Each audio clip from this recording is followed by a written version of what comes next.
Guys, we are back with the incomparable, real Rick Glaser. Let me just, I think, there it is.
Rod Vashon Holden presents the living embodiment of the American spirit, my brother, Rick Glaser.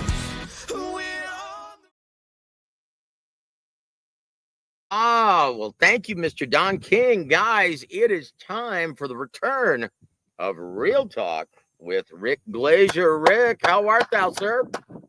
Not bad. How you doing, Joe? How's everybody out there? Oh, I tell you what, this is beautiful, man. I've been looking forward to this all week, and I tell you what, now that the All-Star break is over, are you hopeful that the Yankees can go and represent the American League in the MLB again? How are you feeling about your Yankees right now, brother? They got a better shot if I was the manager than that fucking Aaron Boone. That's what I got to say. Oh, Aaron Boone, former Cincinnati Red. Yeah, I agree with you, man. Anyway. Well, I tell you what, my Reds are still 3 games out of the wild card, so we'll see what happens. But, guys, I tell you what, it's time for one of my favorite segments. Maybe, just maybe, it's time for Rick Glaser's Twitter Watch. Bang!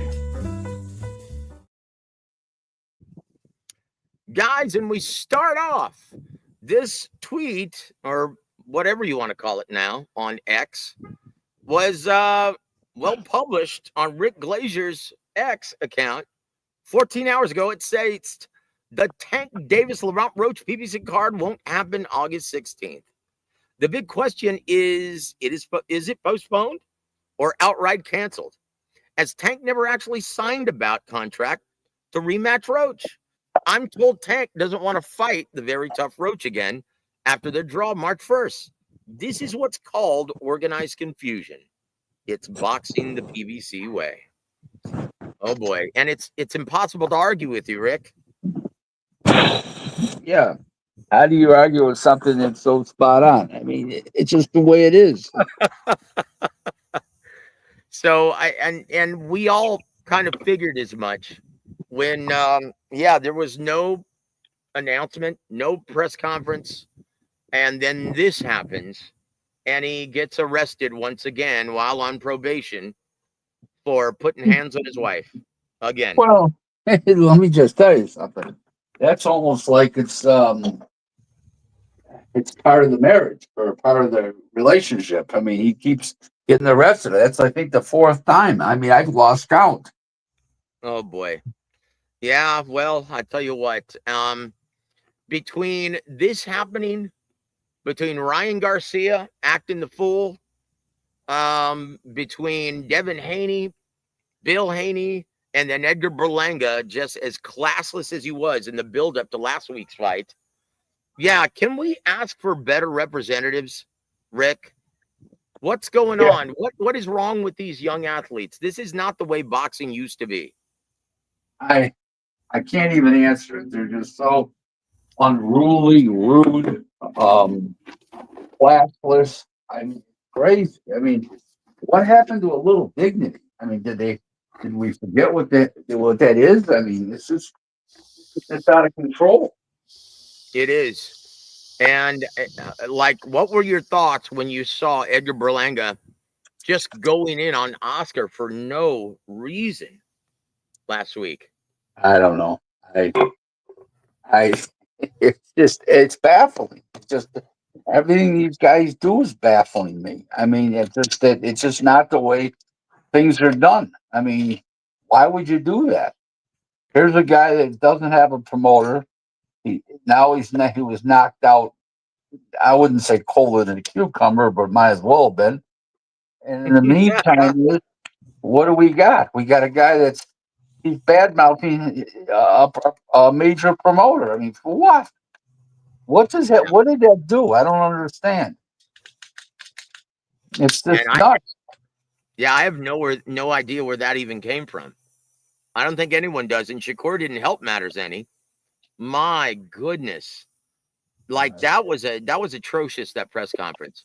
I will say this, today's press conference was much cleaner, but it wasn't very scintillating, wasn't very exciting. But Well, you've got old man don't Manny forget. Pacquiao. Don't forget. In the defense of the guys, the fighters from England, they're a little classier than our fighters. That's for sure. Are you talking about, you mean a little? How about a lot? How's that? Yeah, that's a little more accurate. Now I will say this. You look at how Dubois and Usyk represent the sport. Is it any wonder why it's so much healthier, the market, the boxing market over there, than it is here? Oh, there's no question about it. These guys don't know how much they hurt themselves. They think they're doing themselves justice because they're acting like you know, they're hoodsters and they're acting like crumb bums in reality. Yeah. And they don't know, they're not understanding how it adversely affects them.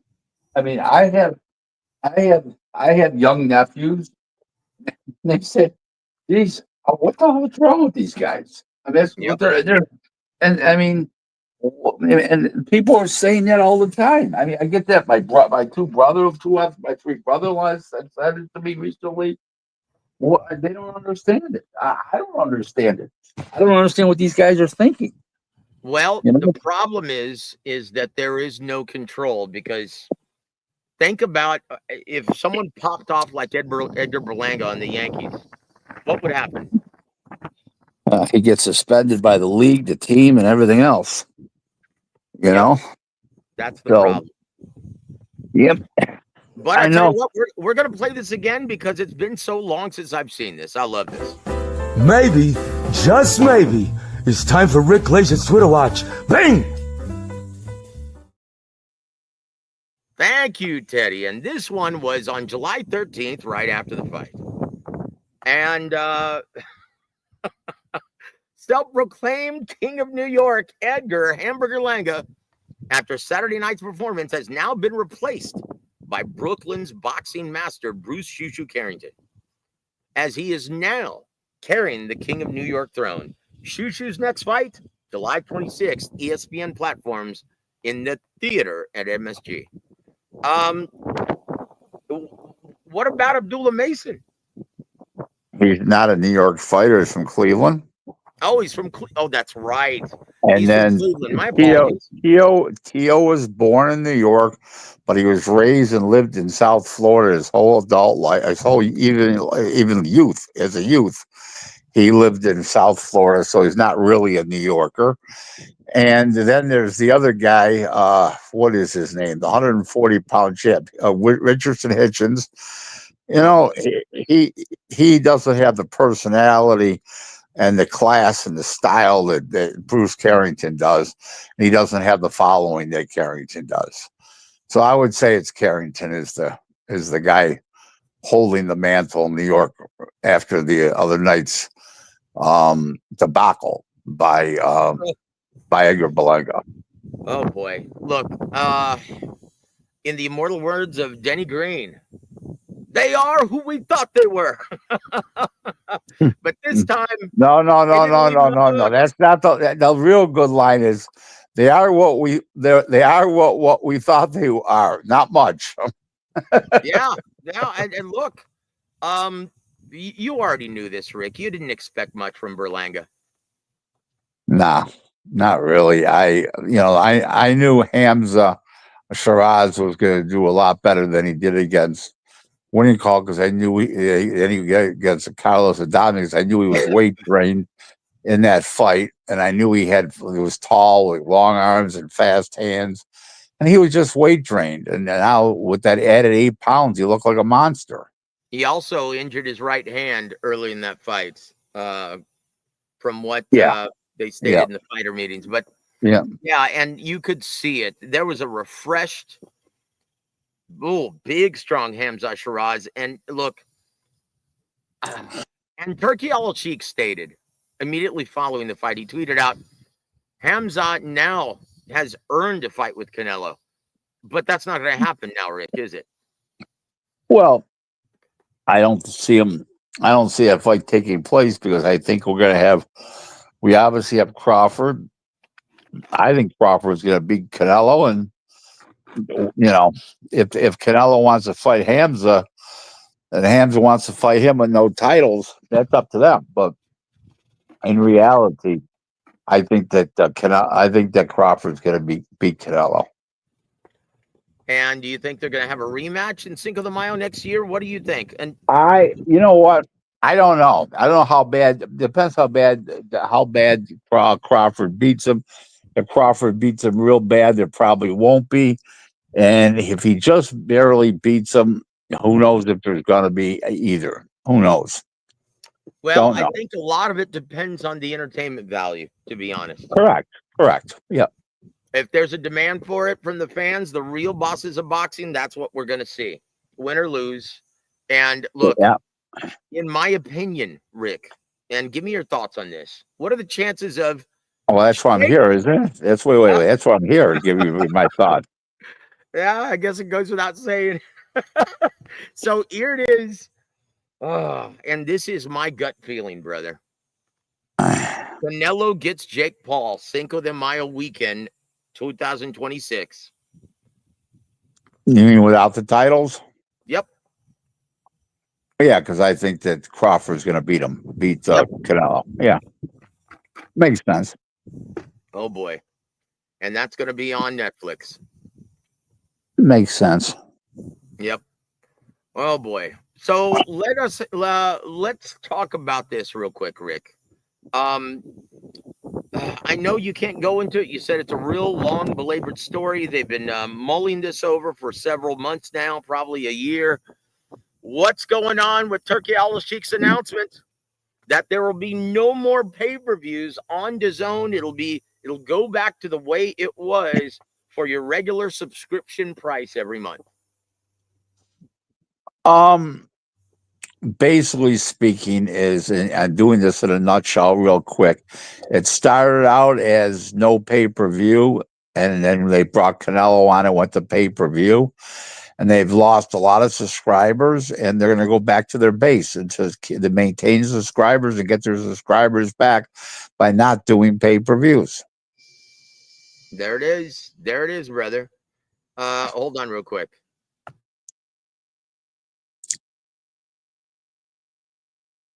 Sorry about that, brother. And once again, so are we going to keep at least the subscription price the same? Do you know anything about that? I don't know, but I think it's going to be the same for now. I mean, with inflation in a year or two, it'll probably go up. Don't get me wrong, but for now, it's going to stay the same, I believe. Well, guys, once again, we encourage everyone to subscribe to our favorite home for boxing, DAZN. Subscribe, guys. Come on now. I'll tell you what, before we talk about old man Manny, let's go over your thoughts on the fights in order that happened while you were in attendance at the Louis Armstrong Arena in No, Flushing no, Meadows. no, no, no, no. Louis Armstrong Arena. Let's get that straight. I'm sorry, you Louis don't say Louis? Armstrong Arena. Well, because I said Louis. The reason why I'm joking is because I said it that way because I said the Louis Armstrong Arena, and some guy, they look like a hobo, turned to me and said, "No, it's the Louis Armstrong Arena." So just to let you know, just to let you know, I was corrected by some fucking hobo. So there you go. Wow, you offended the sensibilities of the In homeless. in a nutshell, Belanga got blasted. In a nutshell. No, no, no. Uh, We've got more. I want to go in order. Let's go to the first. Let's start with the first one, with the controversy surrounding David Morrell Jr., our brother Ronnie I, Shields I fighter. I I thought the Chechen won 96, 93, 6 rounds to 4, and then plus the 1 point for the knockdown that he scored. I thought it was a bad decision. But it wasn't terribly atrocious, was it? It wasn't terribly atrocious, no, but it was one of those, how the fuck did they give it to what's his name? In other words, it wasn't like it was like where you thought one guy won 100 to 90, and then they had it the other way, 96, 94. It wasn't like that, but it was like, how did they have him winning? I mean, that was just, I don't know. I just didn't see it that way. Yeah, Most people in attendance thought the Chechen won. Just to yeah. let you know. I had it 5 rounds apiece. Only 1 round off from you, with the extra point for the knockdown, which gave him the victory. 5 rounds to 5, and it 95-94. That's the way Hmm. I scored it. Hmm. And yeah, I was oof. I couldn't understand why Dave Morrell just wasn't letting his hands go. He wasn't letting his hands go because the other guy was hit every time he did to hit him. He was hurting him. Mm, there it That's why is. he wasn't letting his hands go. So, did you hear anything about the adverse findings? It was supplemental IV or something. You mean you're talking about the thing from 2 years ago? Kataev. Yeah, So it was 2 years it ago. was it was from 2 years ago. Yeah, Oh, okay, okay. So it's of no consequence. it had nothing to do with the fight the other night. Very good. So we're moving on to the second fight, and it was for the WBC 140-pound title. Alberto Puello loses his title, wow, in a majority decision in favor of the new Subriel Matias, the new champ. Yeah, Your I thoughts thought on how that was thought scored? I thought it was a dead on draw. I thought it was 6-6 a piece in rounds, no deductions. But listen, that's a majority decision, split decision. It's close. But I gave it, exactly a 6-6 fight. 6 rounds apiece, and Mhm. just the way it was, the way I saw it. Yeah, it's and then in steps Turkey Al Sheikh. No rematch. He wants him to fight Dobson from the UK. No, no, not Dobson. Dalton Smith. Dalton Smith, that's him. That's right. Yeah. Hmm. Your thoughts on that matchup? And yeah, it was, funny. Uh, I thought it was pretty funny. I don't know. I don't know. I've only seen Dalton Smith a couple times, and I wasn't really too impressed. Yeah, yeah. I thought it was funny though. There's Alberto Puello. Hey, thanks for playing, buddy. We got your title. Oh, Chihuahua. But anyway, we moved to the co-main event, or the double headliner, and that was Shakur I Stevenson. I thought it was a very close fight. I had it for Shakur 115, 113. I was astonished at the scores. I mean, it was. I had it. I had 7-5, 115, 113. How they had it, 118, 110 twice, and 119, 109. I have no idea. Yeah. How did you score? After the fourth round, I had it all even 2 rounds apiece. And I was very impressed with William Zepeda, and every time Shakur Stevenson squared up on the ropes, he was getting hit, and hit cleanly. And then he made the adjustment of standing to the side like James Toney on the ropes and taking away half his targets. After the fourth round, I could only find 1 round to give to William Zepeda, even though his work rate didn't diminish at all. He just wasn't landing cleanly, and was countering him effectively. I had it scored 9 rounds to 3, which, let's be honest, it's only 2 rounds away from how you scored it. So Yeah. after that fourth round, I could only find one round to give to William Zepeda because Wow. Shakur made the adjustment, even with the work rate. He wasn't landing cleanly and he was getting countered. But you were there live. You had a better seat than I did. So you talk about that though, Rick. Because a lot of the judges they get lambasted for I just thought I thought that Shakur spent too much time on his back against the ropes and getting hit with both hands. Were coming in from Zepeda, and I thought it was a damn good fight. The guy I was sitting with four guys. Three of them were from Brooklyn. I'm Mhm. sorry, three guys. Two of them were from Brooklyn, and one of them was from Orange, New Jersey. And they were all through were African American, and they thought it was a really close fight that Shakur won like 115, 113. You So know, one guy had it 16 116 112 of the three guys, but the other guys had it 115 113. There's no question Shakur won, but I just don't see those scores. I think those scores were crazy.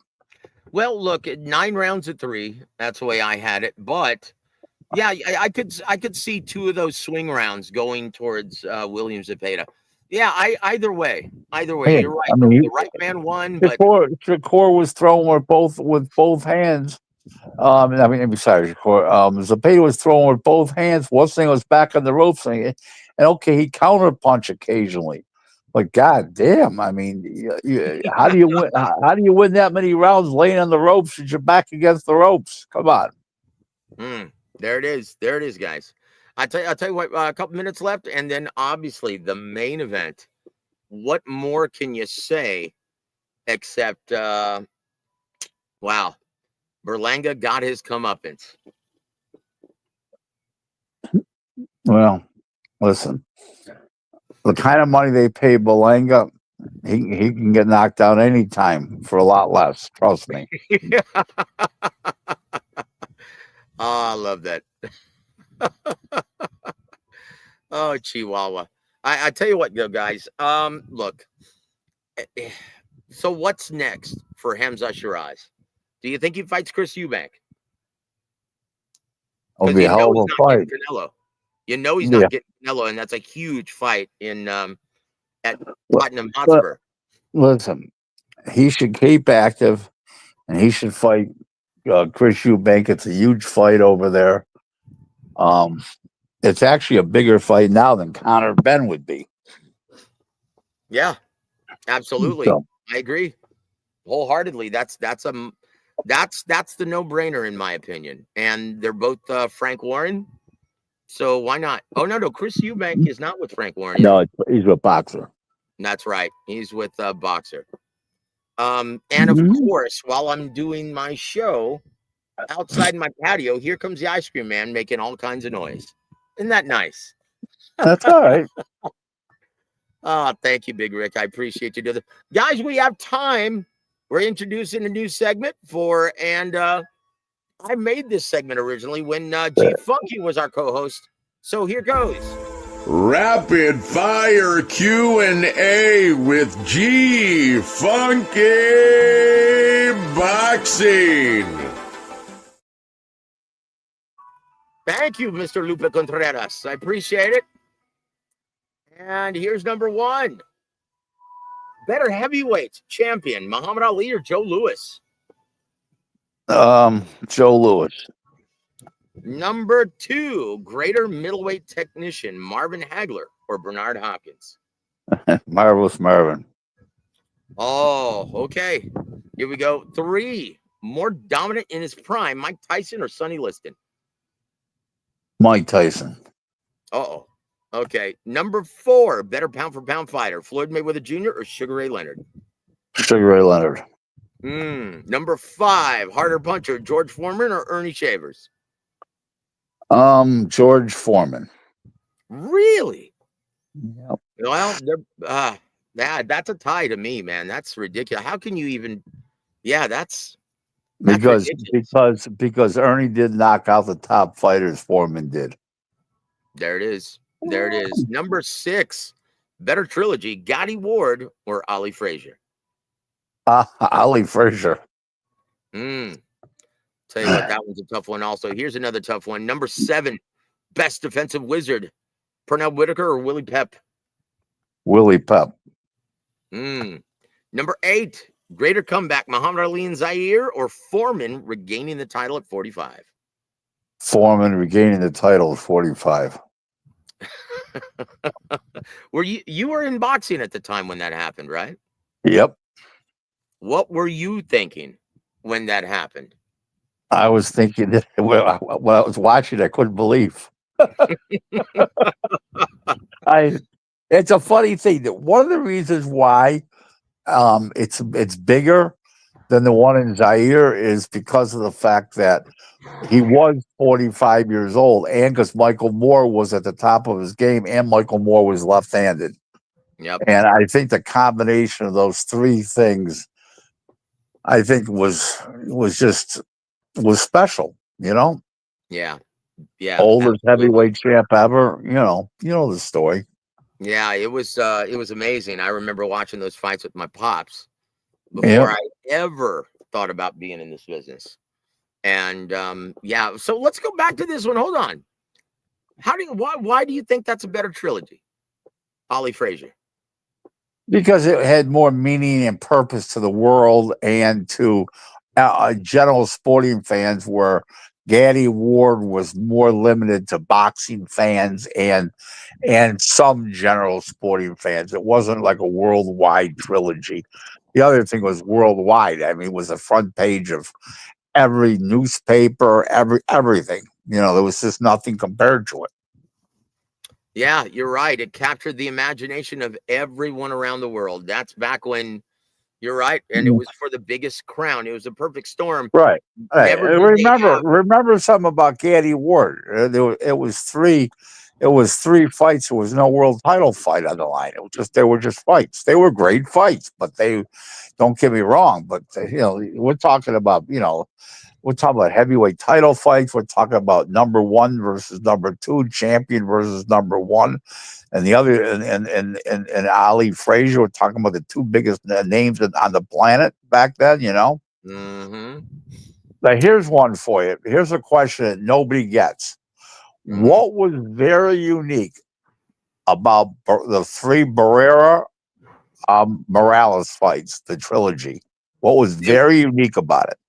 They were all in 3 different weight divisions. Correct. 122, 126, and 130. That's correct. And they were all amazing. Yeah, they were amazing. And in most trilogies, just like most trilogies, the second one wasn't nearly as action-filled, but man, it still had that drama, and it was beautiful. Yeah, they were all great fights. Yep. Mm-hmm. Outstanding. But let's go to number 9. Tougher era in boxing: the 80s welterweights or the 70s heavyweights? 80s welterweights, because that was, the king. That was the one he calls the 4 kings. And yeah, basically, even though Hagler was considered even though he's a middleweight. But yeah, I would say the welterweights of the 80s. Wow. Yeah. They're both amazing, though. And they both did so much for the health of the sport. Mm-hmm. Number 10. Yep. Dr. Hands, Meldrick Taylor, or Roy Jones Jr., prime for prime? Roy Jones. Really? Mm-hmm. Wow. Boy, Meldrick Taylor had some fast hands, brother. But yeah, Roy was special. Roy was, yeah. Like, how do you prepare for something like that? Roy in his prime. You can't. That's why everybody got beat so bad. Yeah, Roy was special. He was a generational talent, and yeah, can't imagine.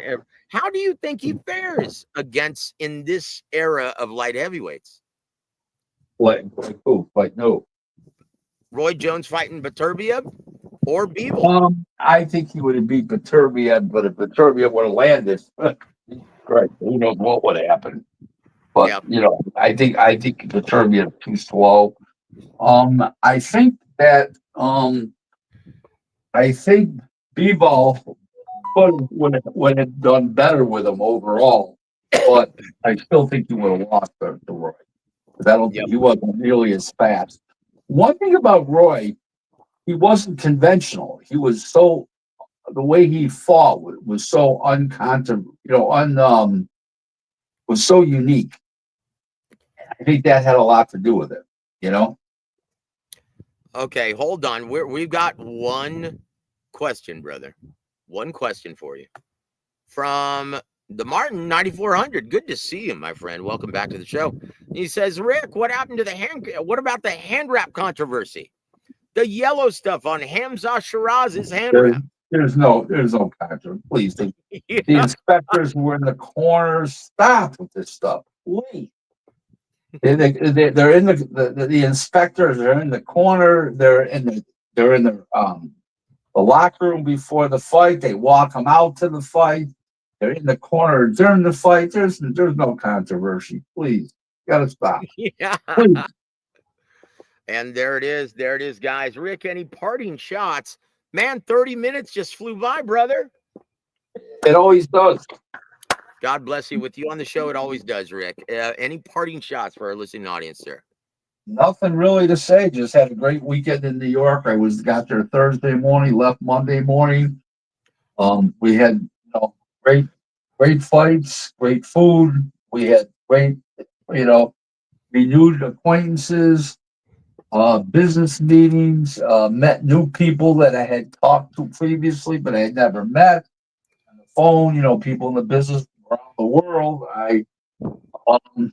Just everything in general was all good. There was no negativity associated with New York City whatsoever.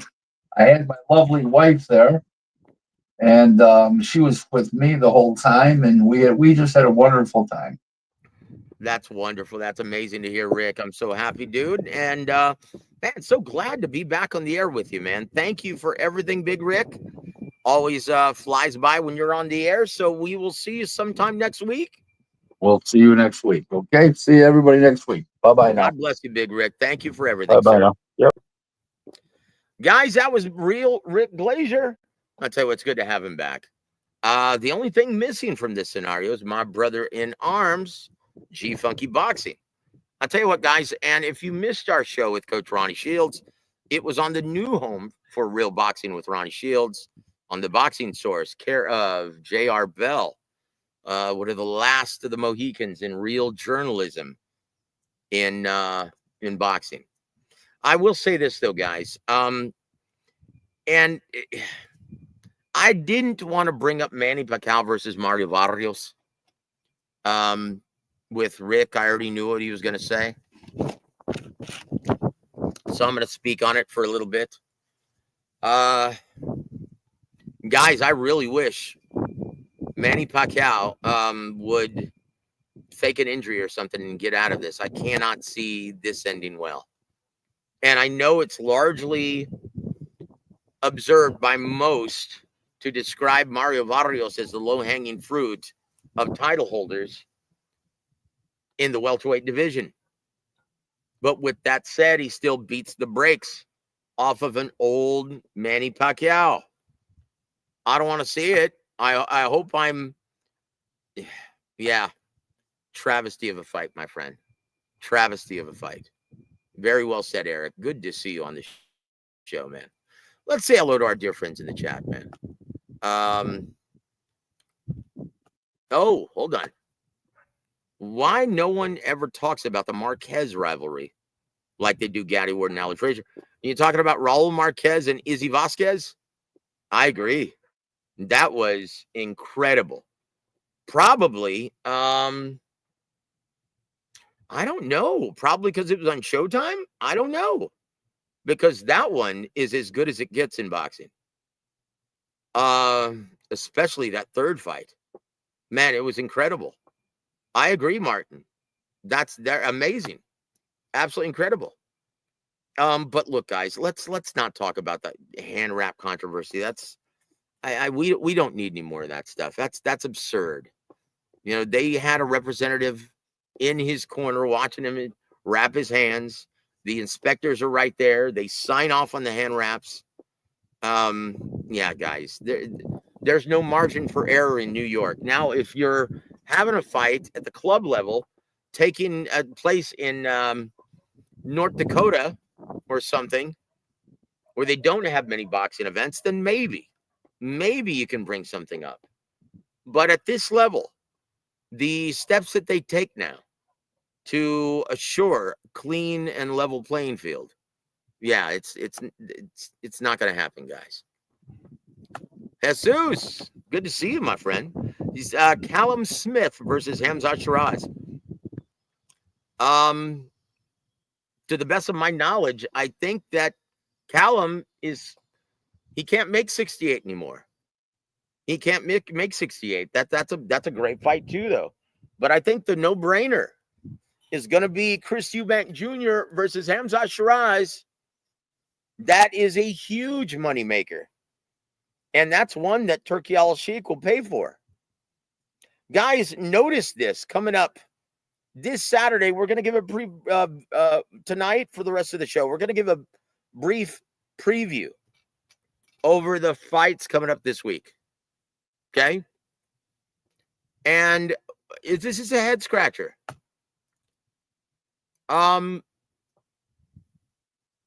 Turki Al-Sheikh. This is a Riyadh season sponsored event, but this isn't a Riyadh season event. This has nothing to do with Turki Al-Sheikh. He won't even be ringside for this one. And I'm referring to Daniel Dubois versus Alexander Usyk. And it's a real head scratcher. What's going on? Why isn't this a Riyadh season event? Well, I reached out to the guys from Frank Warren, and they insist that, well, it's because they don't need him. This is a huge moneymaker on its own in the UK. And they've already sold over 80,000 tickets. So, yeah, guys, what are your thoughts? Share that in the comments. And who do you think is going to win? Before I break this down and give you my take on it, let me know what your thoughts are. Who's going to win? Do you guys like Daniel Dubois riding high, brimming with confidence going into this fight? Knocking out his last 3 fighters, handling Big Baby Miller, his first loss and his first stoppage, handing Filip Urgovic his first loss and his first knockout stoppage, and then Anthony Joshua sending him into next week with that counter right hand, a thing of beauty.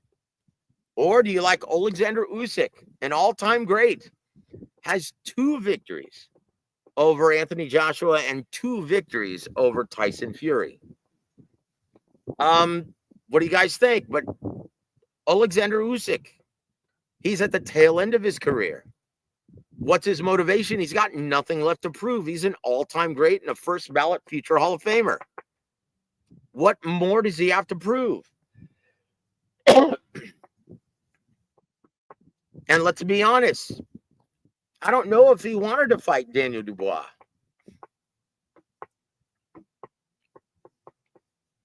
What do you guys think? And guys, don't worry about the undercard on this one because it's not a Riyadh season event. All of the money is going to the headliners, Daniel Dubois and Alexander Usyk. All of the money is going to them. So what say you guys? Who do you think is going to win this? In my opinion, I don't think this one ends the same way it did the first time around. A lot of people are looking at this as a slam dunk, and I have no idea why. What are the odds on this one, guys? Let's check. I usually do this before the show, but I was busy preparing everything for Rick's segment. So we're going to take a look at the odds for Dubois Usyk 2. Tell you what, I'm really curious to see this because I can't imagine this fight at this juncture of both men's careers.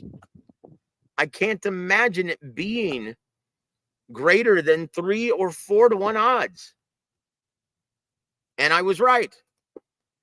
Alexander Usyk right now is listed on most racing sports books as a 3-1 betting favorite, with Dubois a very live plus 280. You guys think that's right?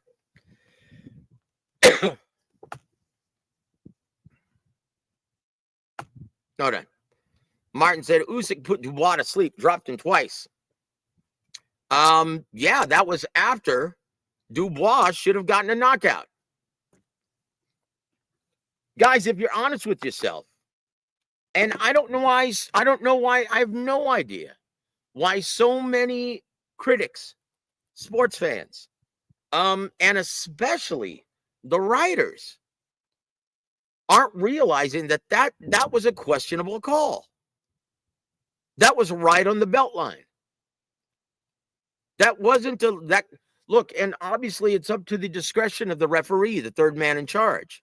He's the one running the show. You this has the beat. Welcome to the show, sir. Good to see you, man. I'll tell you what, at this time, guys, let's see what you guys think. Anyone who wants to join me, please come on board. I'm going to drop the link right now, guys, okay?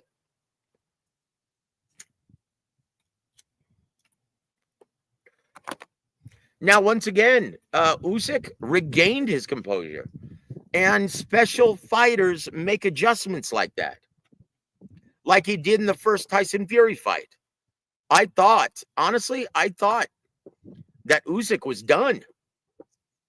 In fact, I was calling it with my brother Lee Cleveland from Fight Saga.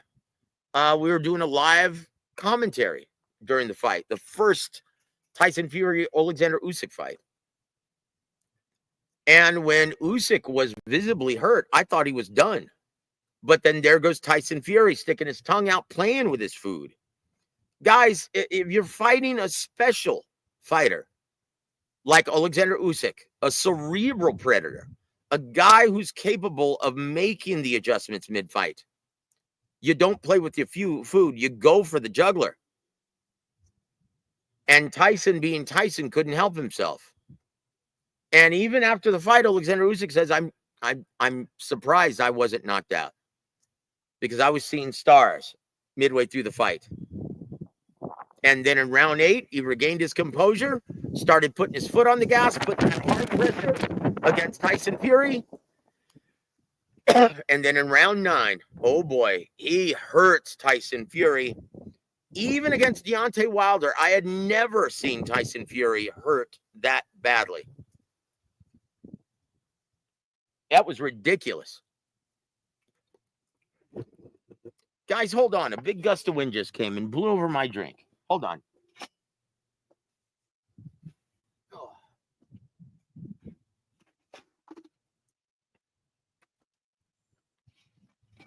Sorry about that, guys.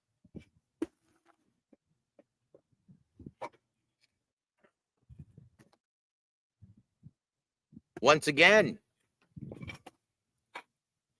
that's what special fighters do.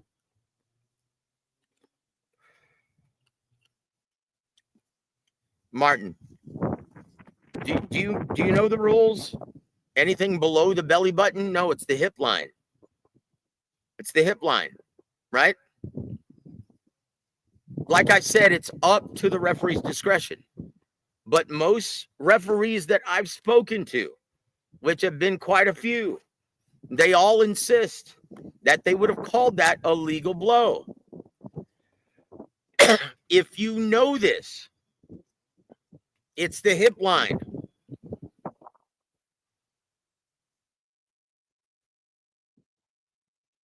So it was right there on the border. Right there on the border. So it's not an absolute call, and that's the problem with it. It's not an absolute thing, and the referee, Luis Pavone, he just reacted and called it the way he saw it, and you can't say anything about it. But in my opinion, and most judges that I've spoken to, or most referees, they would have called that a legal blow right on the belt line. Go back and look at Amir Khan versus Zab Judah, Arthur McCanty Jr., calls it a legal shot, and it was exactly the same place as Alexander Usyk's, Daniel Dubois. So what are you saying? Because I know what the ABC rules say. It's the hip line. It's not the belly button.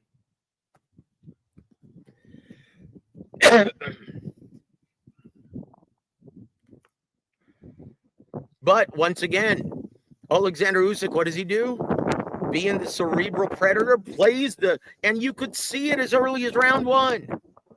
He's playing the ref. Anything that is questionable, hey, look, he's low blow. And he looks at the ref.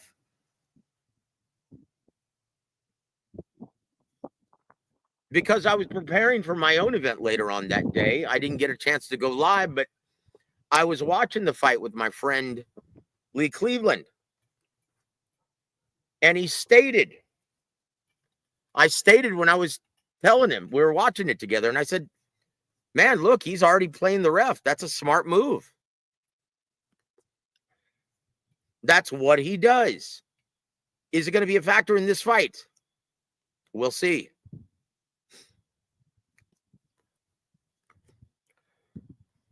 Martin, that's my point. Usyk is a terribly brilliant fighter. He's an evil genius. He will do whatever it takes to win. He makes the adjustment. And as soon as he made the adjustment and started timing Dubois with counters, yeah, Dubois had no answer for it. But once again, that was a guy who was still not the most confident of fighters. Looking at his path of progress since, it's been undeniable. He's brimming with confidence. And I think, and considering the age and all the wear and tear from Alexander Usyk, I think this is going to be a very, very different fight.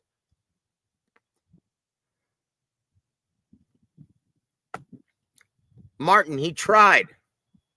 Once again, Alexander Usyk being the cerebral predator, if you don't get him out of there, when you have him hurt, he's going to make the adjustment and take it away from you. That's what great fighters do. Floyd, same thing. Shakur Stevenson, when he made the adjustment in the third round, after he got wobbled by William Zepeda, made the adjustment and stopped squaring up on the ropes. His defense was immaculate, and he couldn't hurt him again. Tyson Fury, he landed that uppercut midway through the first fight. Did he ever get that opportunity again? No. So hopefully that starts to make sense to you. Because Dubois, yeah, unless you get him out of there when you have him hurt, yeah, he's going to make the adjustment and take that punch away from you. That's what great fighters do, Martin. But yes, it was a legal blow because it does something to a fighter. When you're waiting around for 5 minutes and you want to jump on that guy, yeah, it takes something out of you.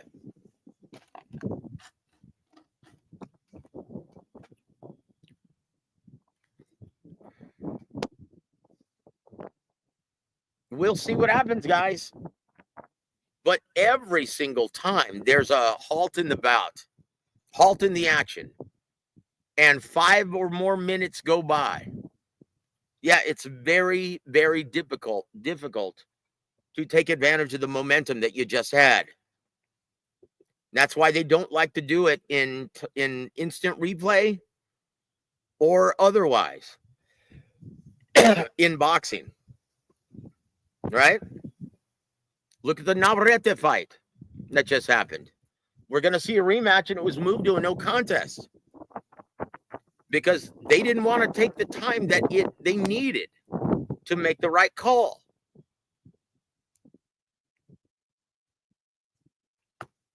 Hold on. Martin, this is apples and oranges. Kind of hard to argue for Dubois, especially since he was KO'd by... Okay, stop, dude. Oh, wait a minute. KO'd by a guy that hadn't had a KO at heavyweight? Which one are you talking about? Who KO'd Dubois besides Usyk and Joe Joyce?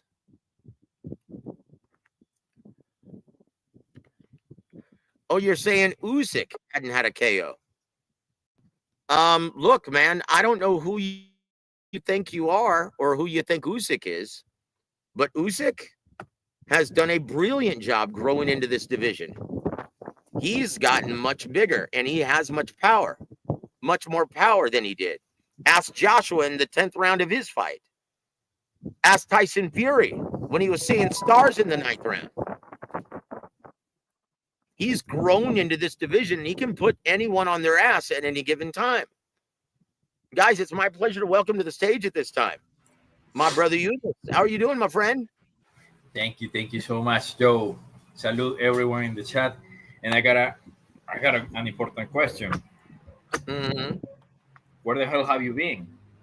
I had to take some time off, brother. It's focus on my ministry, God's Perfect Love. If you haven't subscribed, please go subscribe to my ministry, God's Perfect Love. Thank you. Yeah, I was worried, but thank God you're sorry, okay. man. I should have given a disclaimer, put out some notification. I'm sorry about that. But yeah, man, all is well in Joseph land here. We're doing the Lord's bidding. We're serving God, serving the kingdom. Thanks be to God. By the way, guys, this show is always brought to you by our Lord and Savior, Jesus Christ. Thanks be to God, your source for eternal salvation. And if you haven't yet surrendered your life to Jesus, might want to start. He is the truth, the way, the truth, and the life. He truly is. Amen. So what say you, brother? What do you think about the odds for Alexander Usyk, Daniel Dubois? Do you agree with those?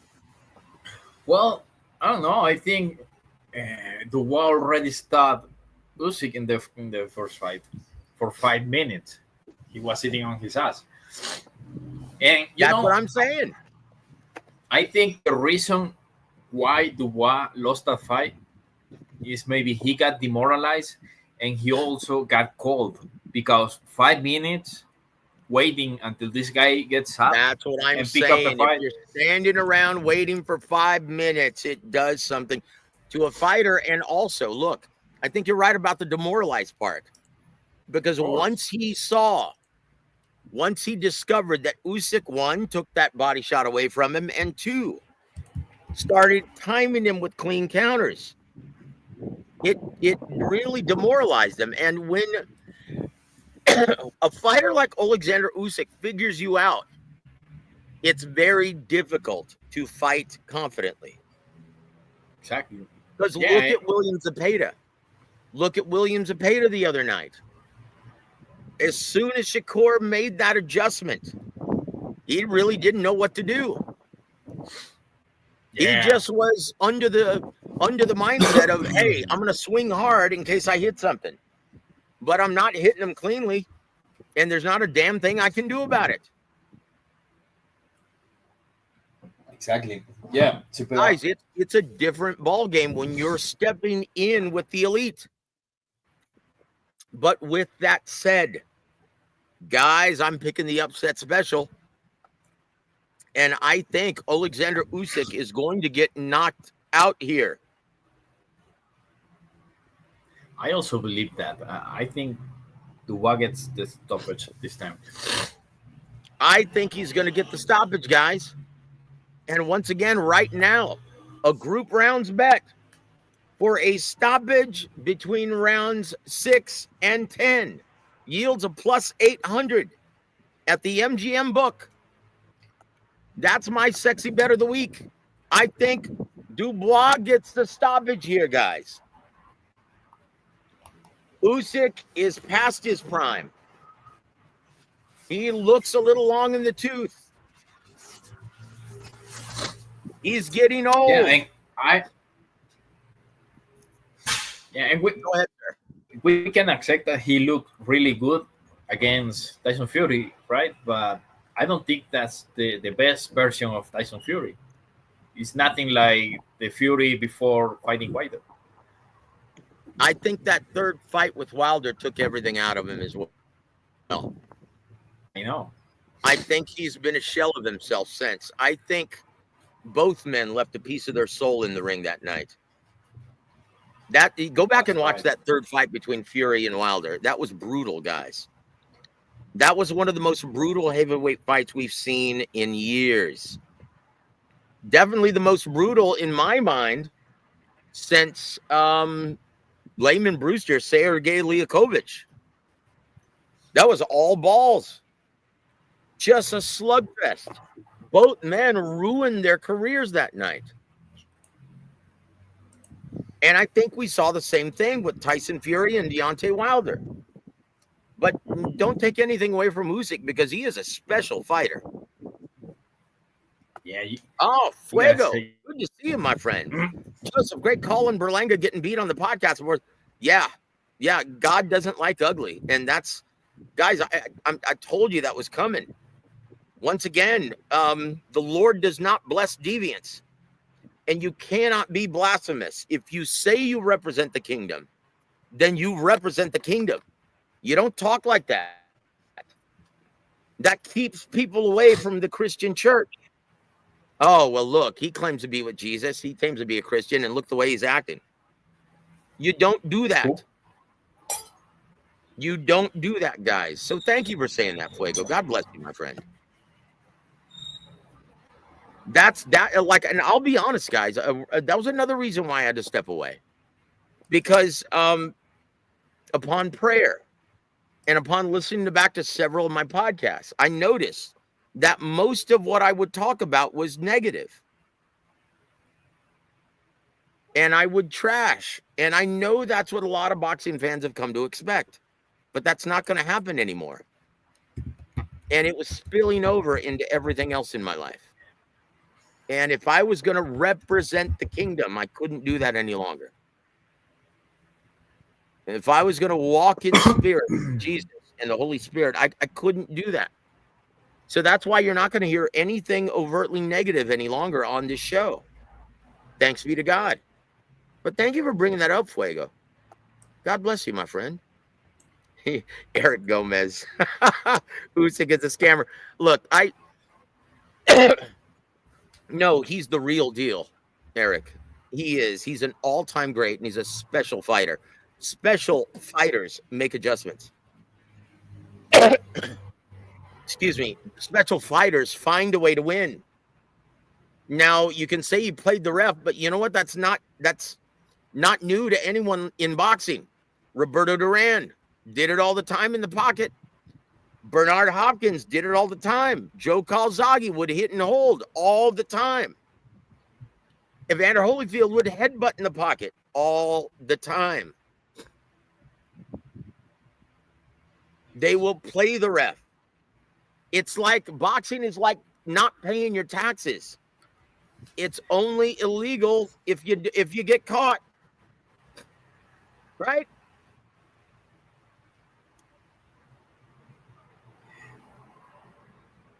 So fighters in a really important fight like this, where it's high stakes, undisputed, or unified titles, they will play the ref, understanding that the ref does not want to be a factor in determining the outcome of the fight. So the ref will let them fight. And if they get a low blow, hey, I'm going to give you time. Even if it's questionable, I don't want my call to determine the outcome of the fight. And Luis Pavone, unfortunately, did. And some people blame the referee back in that fight, the first fight, but I don't blame the referee. I think he's a clean referee. I think he was Hector Afu from Panama. I think he's okay. Well, look, go back and watch that fight. Go back and watch that fight. The first 4 or 5 rounds, Usyk is playing the ref, and he's pointing to every single shot that's near the belt line. And he's telling the ref, hey, watch this. He's going low, watch. He played the referee, and that's well within the rules. Well, He's you mean like he was he's conditioning? training the He was third man in the conditioning ring. the referee. Hmm? You mean he was conditioning the referee to? That's a much better word. Thank you, sir. He's conditioning the referee. B-Hop did it Yeah, all the time. yeah. You could be Kazagi right. did it all the time. Fighters do that when it's high stakes because they don't want to be the determining factor in the fight, the referees. They do not want to determine the outcome. They want it to be settled in the ring by punches. And so he was conditioning the ref. And that is a widely veteran move. But I think this time W.A.W made the adjustment, and he also brings a momentum of a nice KO streak. So I think he's gonna steamroll Usyk this time. Look, He won't let that happen again. look, I would be shocked if anyone steamrolled Alexander Usyk, but I know what you're saying. He has to be assertive. And if he's assertive as he was against Miller, Ergovich, as well as Joshua, he's going to find success. Because here's the key to beating Alexander Usyk. You cannot wait on him. If you're trying to counter him effectively, you're going to be there gun shy all night. Look at Anthony Joshua looking for that hard right hand counter. Never happened. And why? Look at all of his upper body and head movement. Look at the intelligent jab. He freezes you because you don't know when he's going to let his hands go. His upper body and head movement is immaculate. His intelligent southpaw jab is immaculate. His footwork around the perimeter is immaculate. He's an all-time great, guys. This is why you could not counter Lomachenko effectively. This is why Gary Russell Jr. suffered his first loss to Lomachenko for the same reason. He's a counterpuncher by trade, and if you wait on him, you're going to be waiting on him all night and not know when to pull the trigger. Daniel Dubois, his key to victory, 1, 2, and 3. Be assertive. Work behind the jab and let go of that right hand. Let it go instinctively. Don't wait for Usyk. Get off first. Get off first. Establish the jab, and when you can touch him with the left, that right hand is coming right behind it. That's the only key to victory in this fight. Be assertive. Get off first and go after the predator. Go after him. He cannot wait on him, or else he will lose again, soundly. That's it. It's as simple as that, guys. Well, you have to go after. Now, think about this, guys. And I know it was his first fight as a heavyweight, but look at the success that old man Derek Chisora had. And he was long in the tooth. But he went right after Usyk. Didn't let him breathe. Putting constant pressure on him, getting off first. And it was a much more competitive fight than the two Anthony Joshua fights. That's the key, guys. You cannot wait on Usyk. If you let him dictate the pace of the fight, you're done. You are done. So I'm sure he and his brilliant trainer have been working on that. Yeah, he trains with Papachenko, right? Oh, Usyk? Yes. Yeah. Oh, right. Yeah, man. You can't argue with their results. I really like Usyk, but I kind of disagree with this all-time great because I don't know, he's got only 8 fights as a heavyweight. No. It's his level of competition, brother. Now, once again, at cruiserweight and at heavyweight, he's an all-time great. You like, think about this. In the greatest cruiserweights of all time, where would you put Alexander Usyk? I don't know. I don't really have a list. Where do you put him? Where do you put? Now, it's a relatively new division. I know this. Where would you put him next to Evander Holyfield and David Haye? Below them, of course. Really? Of course. You'd put him below David Haye and Evander Holyfield. Yeah, I think they had tougher fights than Usyk. I tell you what, G Funky Boxing. Woo! Good to see you, my friend. Hope you're doing well. I'm going to drop the link in case you have time. If not, that's cool. But Hey, by the way, he says you have to make Usyk fight on his back foot. Like Loma, he doesn't fight well going backwards. You know what? You have to be assertive. You have to take the fight to him, like Orlando Salido did. And Dubois, he knows this. He knows this. His last 3 fights, he was the cannonball, both with his head and his fists. Go ahead with this. Yeah, you can also see Lomachenko being a bit uncomfortable with Jermaine Ortiz. So when you try to outbox these angle guys, they become really uncomfortable and they cannot set the pace and they cannot sit on their punches like they used to. So that could be also a key to break the rhythm in Usyk's game, and also Loma, if he was Usyk is the master at disrupting your timing and rhythm. That's why you can't counter. Lomachenko is the master with his feet, with his head, with his shoulders, with his hands. He disrupts your timing and rhythm. You don't know when he's going to let his hands go. And he moves around so fluidly in the pocket. It's beautiful, showing you different angles. It's amazing. They're all-time greats. It's undeniable. You could put them both in any era, and they would do just fine. Put Lomachenko in, prime for prime, against a prime Manny Pacquiao, Marco Antonio Barrera, Eric Morales at 26, Juan Manuel Marquez at 26. Put Lomachenko in his prime at 26. He does just fine. I'm not saying he wins all those fights, but he makes a great account of himself. I don't know. Really? Because I don't see anyone in Lomachenko's resume that looks a lot like these guys, like Morales, like Pacquiao. I don't know. I like Lomachenko a bit. Put it this way. He had to move up in weight 2 divisions to find any competition. He was blowing everyone out. When he got acclimated to fighting 12 rounds, he was whooping everybody to the point where they were calling him No Moschenko because he was making everyone quit on the stool. He was like, you know what? I'm done. I can't do anything to this guy.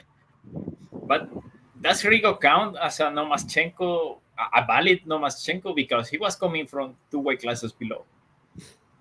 That's where Lomachenko started. Lomachenko started at 26.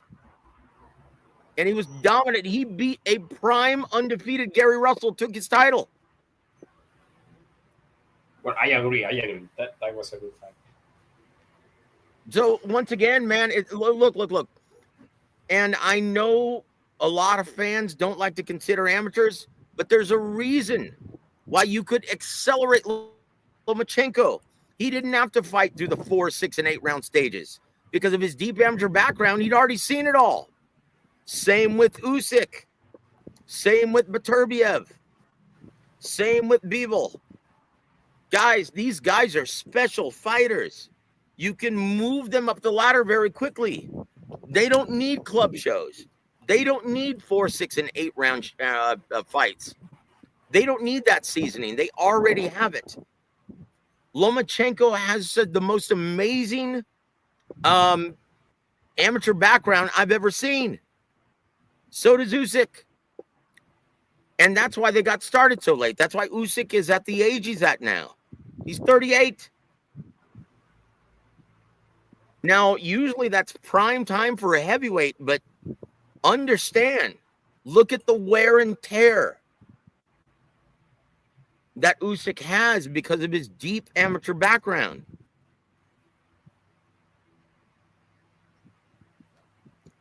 It's caught up to him. And you're going to see it in this fight. And Dubois, if he waits on Usyk, is going to have a ton of trouble. Dubois, if he is assertive with the jab, assertive with the right hand, he will knock out Alexander Usyk, guaranteed.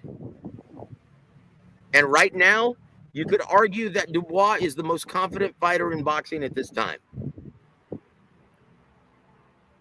His path of progress that Frank Warren put him on really served him well. I think Dubois is catching Usyk at the right time. I mean, really, you're fighting for that much money on the biggest stage against Tyson Fury and Anthony Joshua, the two stalwarts of this era's heavyweight division. What's there left to prove? Where's his motivation? He's getting old. He doesn't want to do this anymore. He said maybe one, maybe two more fights, and that's it. Where's his motivation? And he also knows that there are young lions coming up. Dubois is one of them. You got also Caballero. And there are a few names. Yeah, man. Who wants to fight that German player?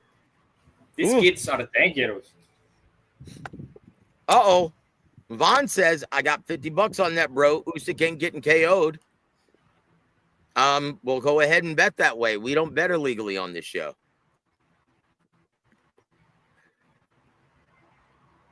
Hey, Joe, what do you think about this Pacquiao and Barrios? What do you think about this Barrios and Pacquiao fight? Yeah, I was just going to get to that. That's the other big fight this week. And obviously, we should be talking about Bam Rodriguez instead. But unfortunately,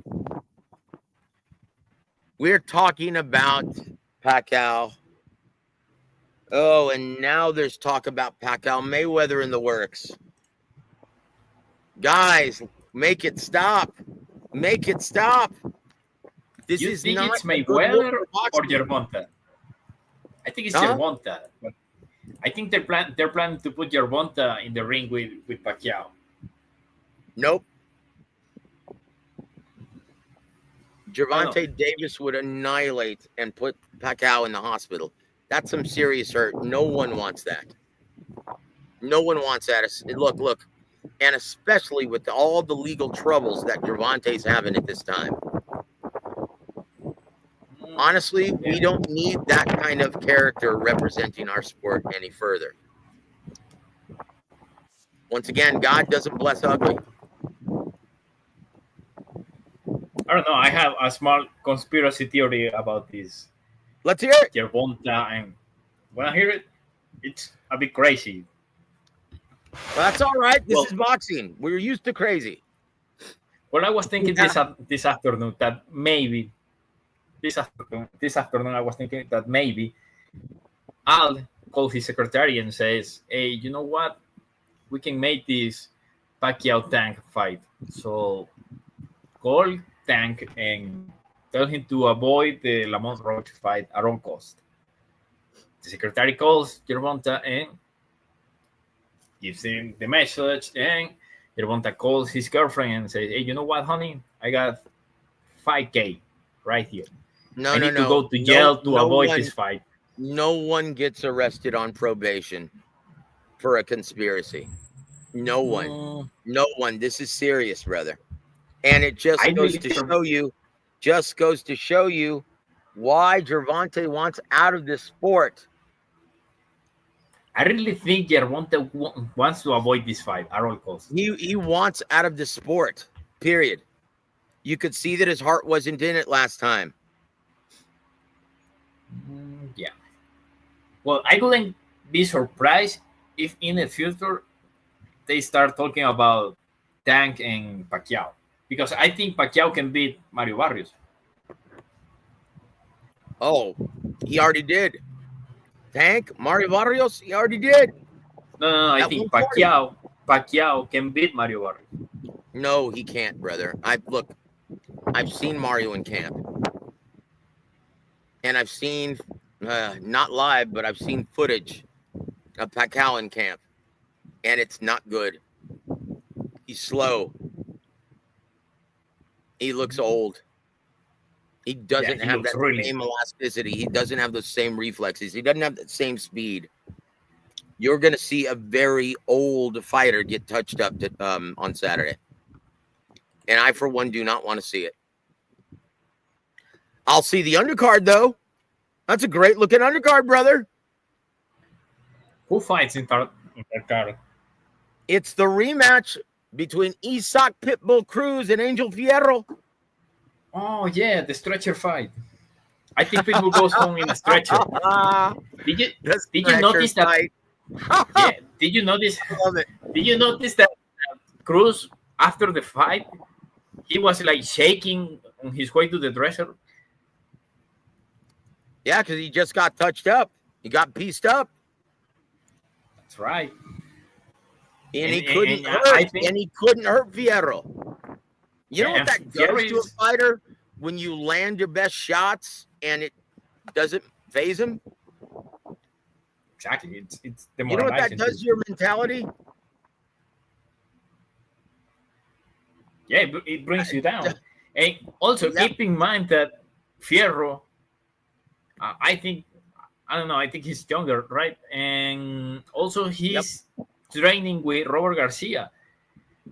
Yep. And when guys go with Robert Garcia and they really train with him, they make good adjustment. And I don't know, there's always like a physical change in the fighters.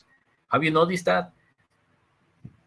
Like they come stronger and well, look, they fight harder. Here's why. It's not anything that he's doing specifically. But this is one of the allures of hold on. Vaughn, if you want to bet $50, brother, I got you. Okay? That is glaring at me right now. And if you want to bet $50, you got me. I fell for it. Hook, line, and sinker. Forgive me, Lord. But if I do win, all proceeds are going to go to my ministry. There it is.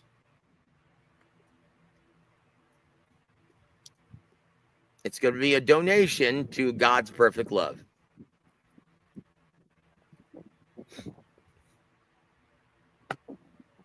So what we're betting is not a straight up victory, right? I'll tell you what, I will bet. Hold on, Vaughn, I'll bet if you do straight up victories. Okay? Now, I think he's going to get knocked out. Alexander Usyk. I think the time is right. I think it's a perfect timing for Daniel Dubois at Wembley Stadium. Wembley Stadium.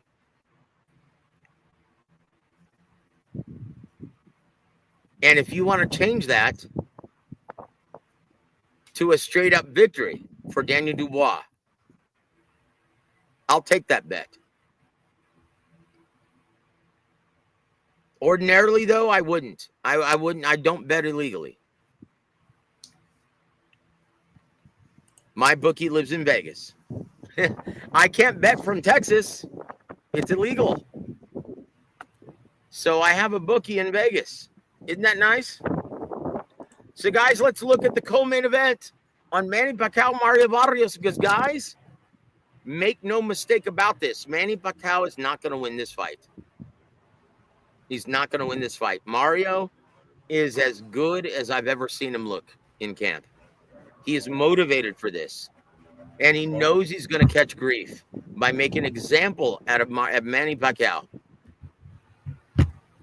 Don't you think that whoever I'm sorry, Joe. Keep going. Go ahead, brother. Yeah. Don't you think that whoever wins this fight leaves the whole division in a bad position? Like if Barrios wins, he just beat an old watch guy, an old legend, but not a prime fighter. And if Pacquiao wins, it's even worse because an old man came and beat one of the champions of the division. So I think this speaks very bad about how the division is doing nowadays. Well, look, it all depends on where you're looking, right? Perception is determined by what side of the fence that you're sitting on. Is this a bad look for the sport as a whole, bringing someone out of retirement who's 45? Is that a good look for the sport? No, not at all. But what is going to be the ripple effect on the welterweight division? So now, whoever wins, Mario Vargas is a bigger name as a result of it. If he wins, then you're talking about bigger fights with Brian Norman Jr., Devin Haney, Ryan Garcia. Hey, Martin, I actually told Team Vargas that was a terrible idea by picking on Abel Ramos. I said, this guy, you may be catching him at the right time because he's been terribly inactive. I said, but he can crack. You're going to get hit.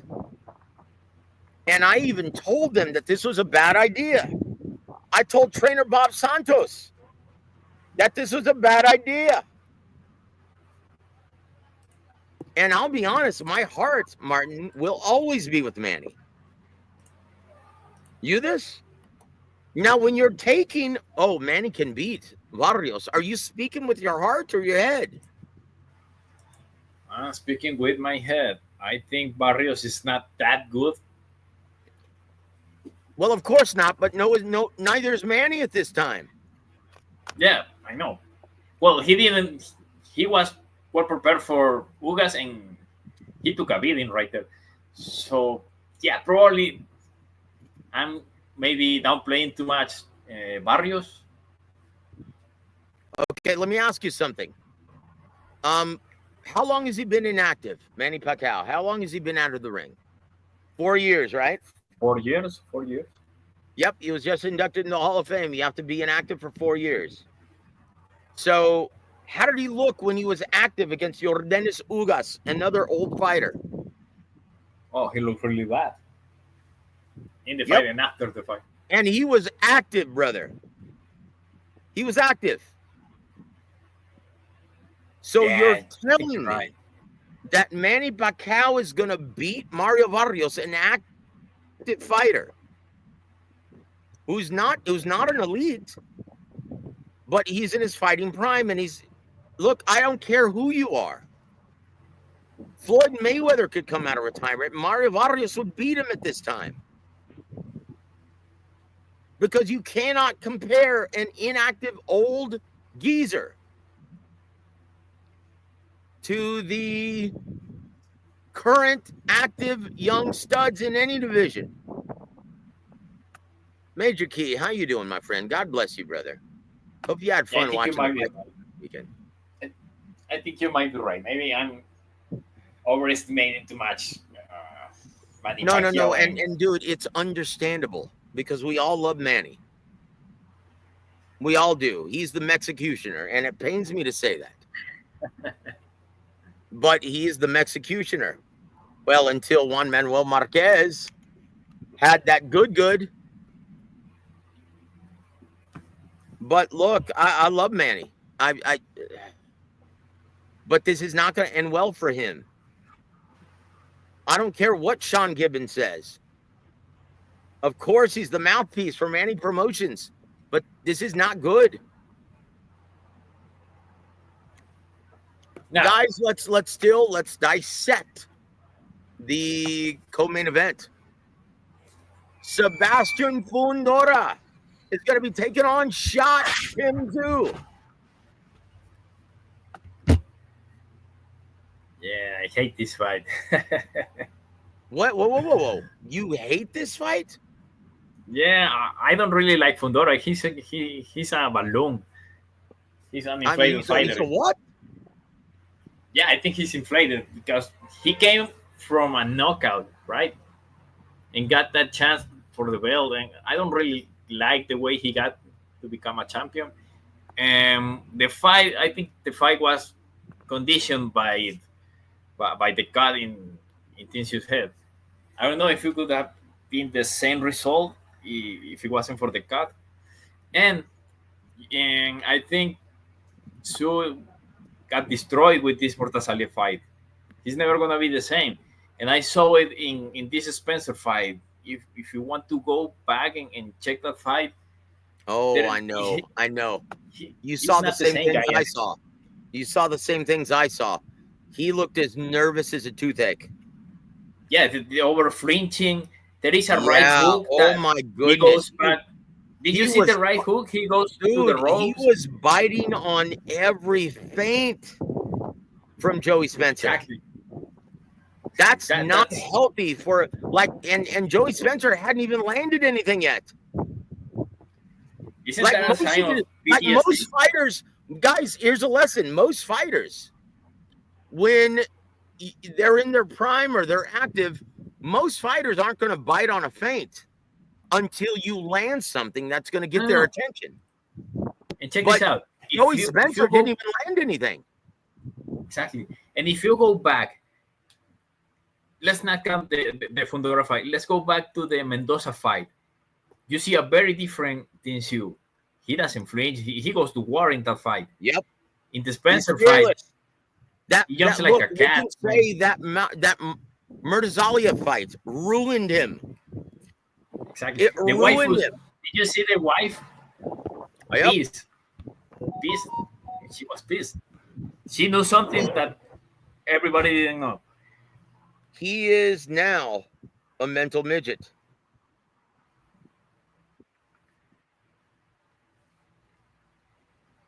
That's why I think Fundora is gonna look really good in this fight. But I don't know, man. I think he's gonna lay down. Look. this- Fundora is gonna look like an elite level It's fighter the in next this Tommy Hearn or matchup. something He's like gonna that. take advantage of all of Tim Zoo's shortcomings. He is gonna whoop his ass. That's right. And it at this time in both men's careers, it's not a fair fight.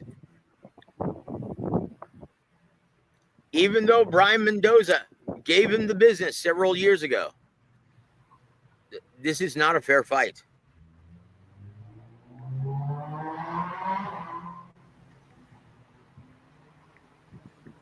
So I was just notified right now via text that I'm not going to be able to record tomorrow. I'm really sad about that because I'm in the process of making a new album. Oh, that's right. You sing, right? What genre do you sing? What?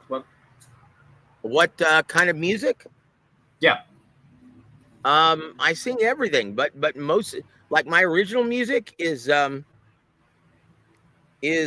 making a it sounds weird, but I'm making a progressive worship album. I love worship music, but it all has the same chords, same progressions. It all sounds the same.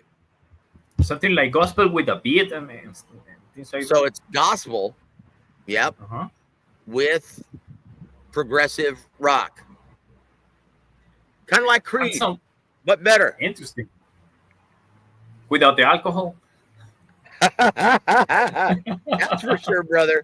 You cannot, and that's another thing, man. And that's another thing. That's one of the reasons why I took a step back, because I found myself whenever I would go on the air with Montequilla, Adam Lopez, I would find myself falling back into my old habits, drinking, right, and cussing, and just speaking like with a lot of negativity. I can't do that anymore. And so, yeah, man, you cannot represent the kingdom. Drinking like a fish, taking shots. You can't do that. You cannot do that. So yes, without the alcohol. Very good observation, brother. Look, Martin Fundora. He's going to make short work of Tim Zoo. Tim Zoo is a shell of himself. He's a mental midget now. Look.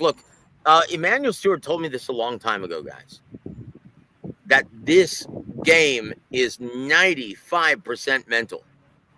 I know that it takes a lot out of you physically, and you have to prepare meticulously physically. And what these fighters put their bodies through is um, superhuman.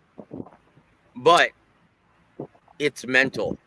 If you're not in the game mentally, then you have no business being in the ring, because you can play football, you can play baseball, you can play basketball, but you cannot play boxing. You cannot play boxing. If you're not 100% focused mentally, then you don't belong in the ring. And that's why you're seeing this with Gervonta Davis. Yes, I said it.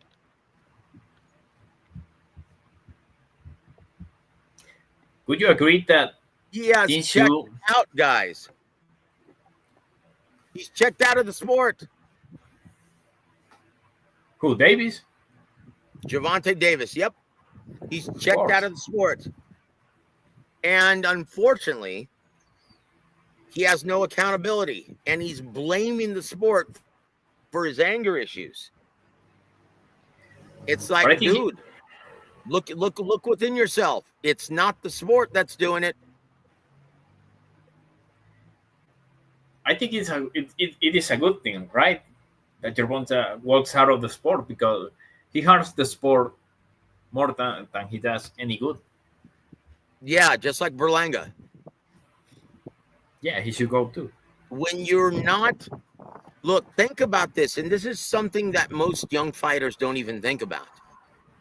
They're representing the same sport, the same lineage of Joe Louis. Come on.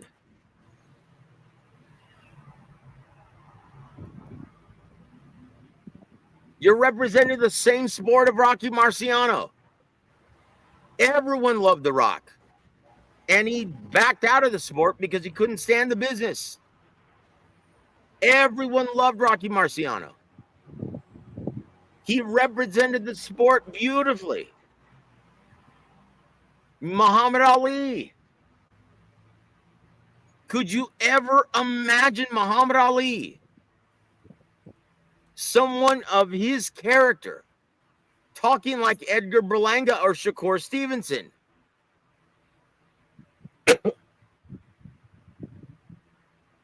Guys, way, you're representing the sport, the same lineage.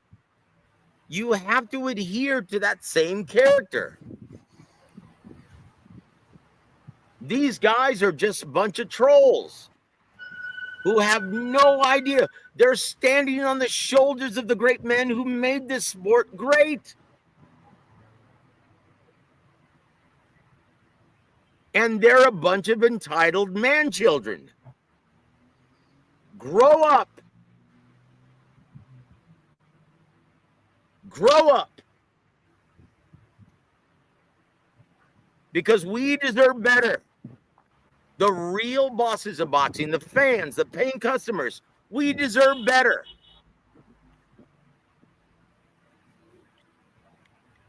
Okay, I'm going to step off my soapbox for a second. So, brother, we're going to take a look at the rest of the fight card. Once again, but you got me thinking. I'm sorry, go ahead. You got me thinking. Who do you think could have won if Marciano would have fought Patterson? That was a good fight. Oh, Floyd Patterson? Yeah. With his chin? Who do you think? But Take your pick. he was a mover in the inside. Oh, no. He was a very skilled, athletically gifted fighter. But who do you think wins that fight? With his chin. know. Come on. We all know what happened in the first fight with Ingemar Johansson. Right, but One of the reasons why they called him The Rock was because of his beard. Have you ever seen, outside of the Jersey Joe Walcott fight, had you ever seen Marciano hurt? yeah, but most of the big names he fought and that he beat were old. They were way out of prime. Even one. No, you're talking about just Joe Louis.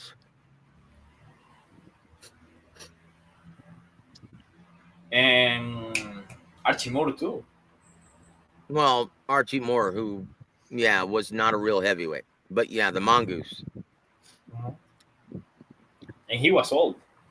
Well, let's be honest. Let's be honest. If we're talking about eras, Rocky Marciano was the product of one, him being a complete fan favorite. They loved him.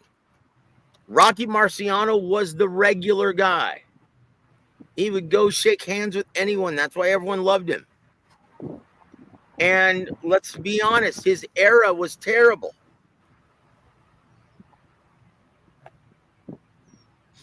Yeah, But almost everybody was over the hill. But you cannot fault the fighter for coming up in a weak era. He can only fight who's ever in front of him. Like Vladimir Klitschko. He's never going to receive the kind of accolades and the credit that he deserves. Vitali as well. Because it was after the 90s. Compare any heavyweight division to the 90s or the 70s. Let's be honest, guys. The heavyweight division of the 90s was golden. It was amazing. Aside from the 70s, you could argue that the 90s were the greatest era in heavyweight boxing history. Am I wrong in saying that, Udis? I don't know. It was a great era, but I don't know if better than the 70s. I'm not saying it was better than the 70s. I said, aside from the 70s, it was arguably the greatest era in heavyweight boxing, the 90s. Now, once again, 70s, that's a given. The 70s were the golden era of heavyweights. That was the greatest era, maybe, of boxing we've ever seen. But if you look throughout history, most heavyweight divisions are very top heavy. And Rocky Marciano was the beneficiary of that. Do you think that if Foreman, who had made his return, his comeback, not in the 90s or the 80s, back in the Marciano era, would it be the same? Would he look the same as he did in the 80s? Well, I'm sorry. Repeat that one more time, Udis. My apologies. If George Foreman made his comeback, not in the 90s, but in the Marciano era, do you think he would have looked the same?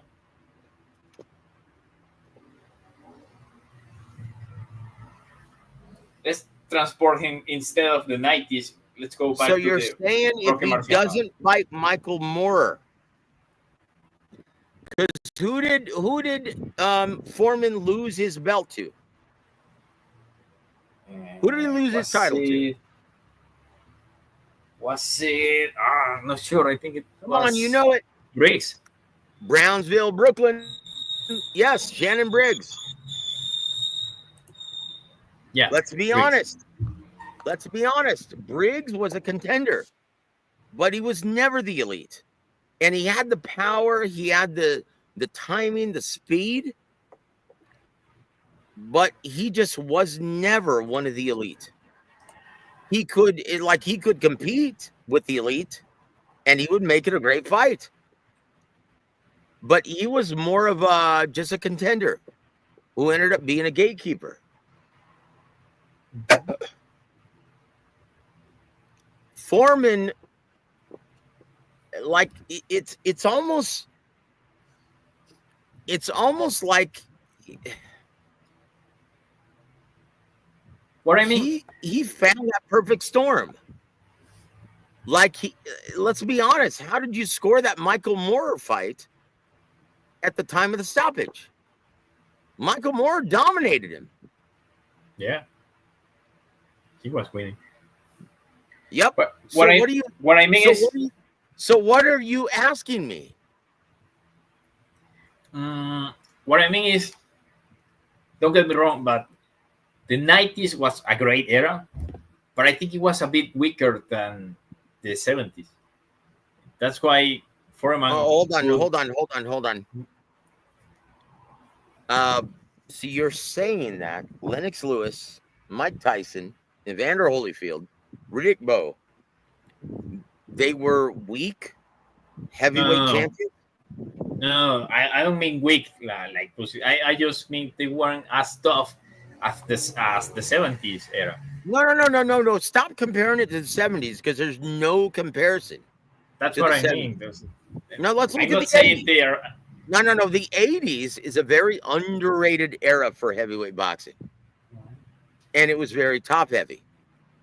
But you had a lot of good fighters, guys that don't get credit to this day because they weren't as good as Larry Holmes.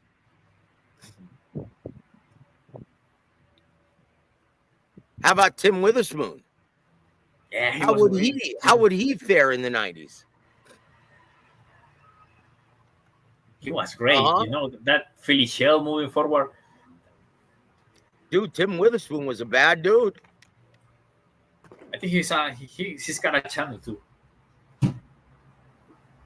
I hope so. He deserves it. That was an excellent fighter. Once again, man, the 80s were very competitive and had a lot of talent. Excluding Randy Tex Cobb. But it was much better than most people give it credit.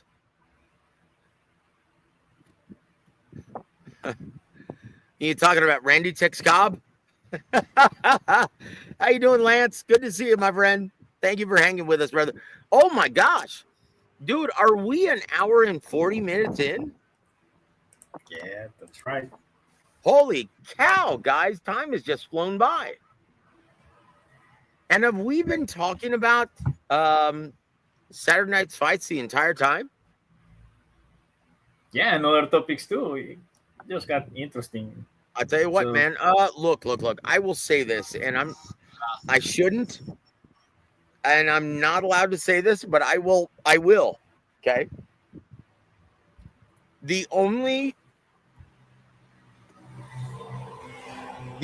saving grace for Manny, the only chance that he has is his secret weapon on the night.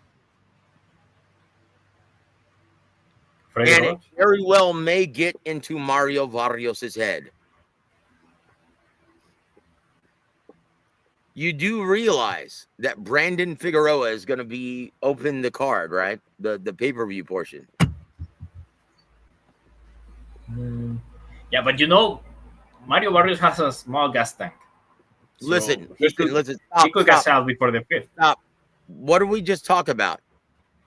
This sport is mental, right? Who's going to be opening up the undercard? It's going to be Brandon Figueroa versus Joet Gonzalez.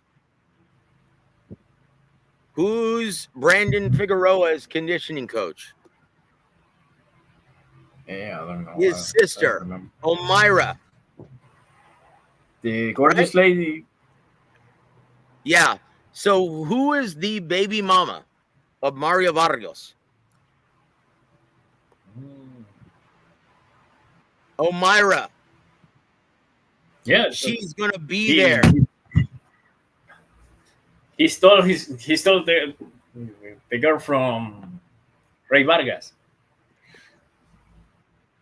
Because Ray Vargas had his eyes on Omira, but Well, look, handsome as Omira and Mario have a child together, and they're going through a very unfortunate and terrible breakup, and she's going to be there.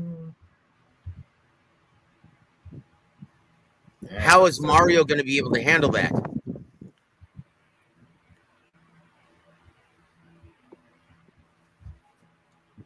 That's the only chink in the armor. That's the only red herring I see in favor of Manny Pacquiao.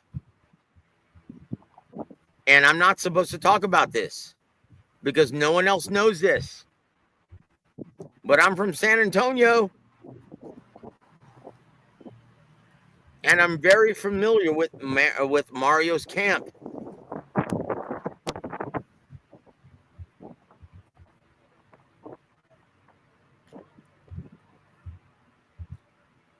How is he going to be mentally when his baby mama is right there with Brandon?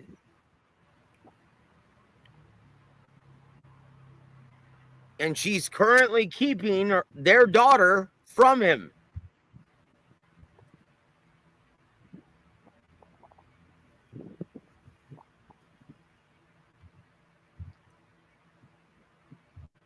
What say you, Diaz? Yeah, it could affect him, but I don't know. Well, Pacquiao is not the guy who's gonna trash talk and mess with his Dude, family. look. If he looked old against Jordanos Ugas, another old fighter, he's gonna look decrepit in the ring against Mario. Like with this after guy round Apple, 4, he like looked really honestly, bad too. I hope Jake Paul. I hope he pulls a Jake Paul and carries the old man like Jake Paul did with Mike Tyson. Yeah, probably he does. I hope so. But from what I've seen and what I've been told from Mario's camp, he's going to put his foot on the gas. And he's going to try and make his name and his reputation at the expense of Manny Pacquiao. All right, just make sure it is before the 5th round, because after the 5th round, he forgets he has a guard. Look. He gasses out. If Manny Pacquiao goes the distance, that's going to be a loss for Mario Barrios. Of course, absolutely. And also, you run the risk of them giving Manny Pacquiao a gift decision.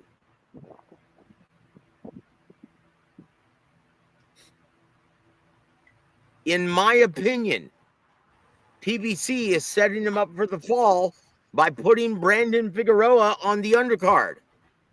Why would you put his baby mama right on the same card in your biggest fight ever? Why would you do it? PBC is hoping that they get into Mario's head. So you In think my they really? opinion, that's his only chance, Manny Pacquiao. Because I've seen camp. I've seen footage. I've been there. Mario is in peak condition, both mentally and physically. He's been active. And no, he's never going to be an elite fighter. But that doesn't matter in this matchup. He's not fighting the Manny Pacquiao of old. He's fighting an old Manny Pacquiao.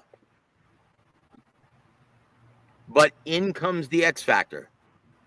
How's Mario going to react when he sees the mother of his child, who is currently torturing him by keeping their child from him?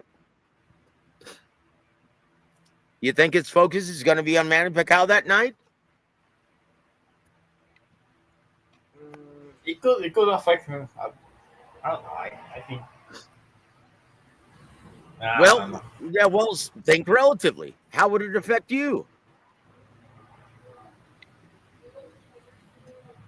Well, it depends. They might have a good relationship outside. They don't. It was a bad breakup.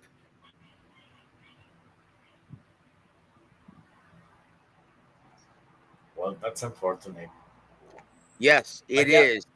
And so why is PBC putting Brandon Figueroa on this card?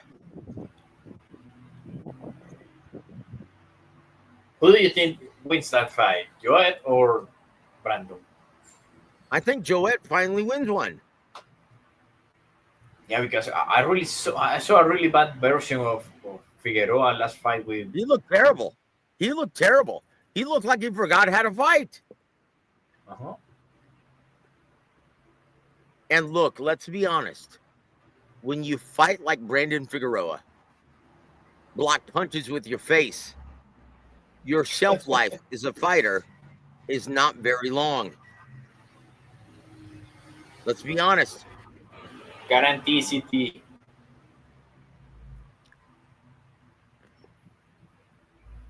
So that's a problem, guys. So if there's any wrinkle or light at the end of the tunnel for Manny Pacquiao, it's Mario's ex-old lady, the very lovely Omaira Figueroa, who's going to be in attendance with her brother, Brandon. And if he sees her ringside, what's that going to do?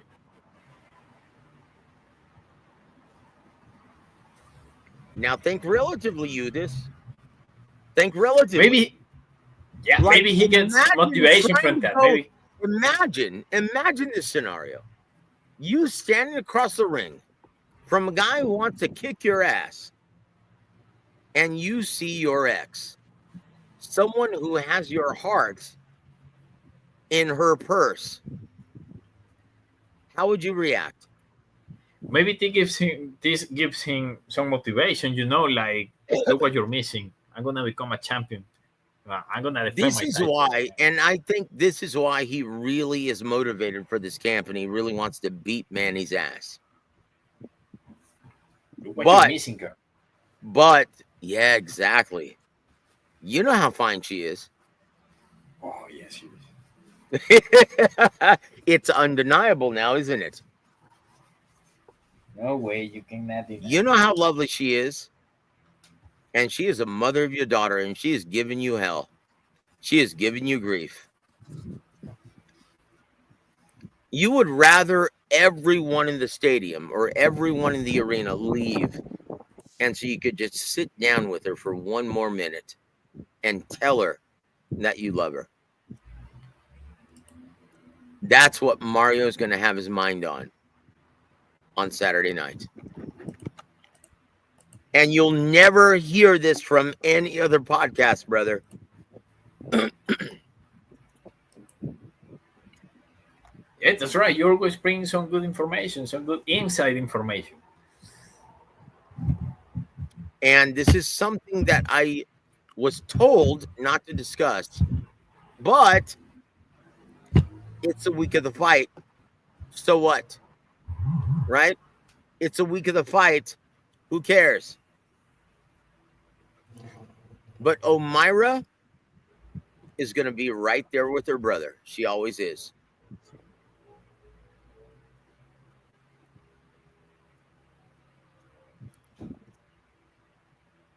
In my opinion,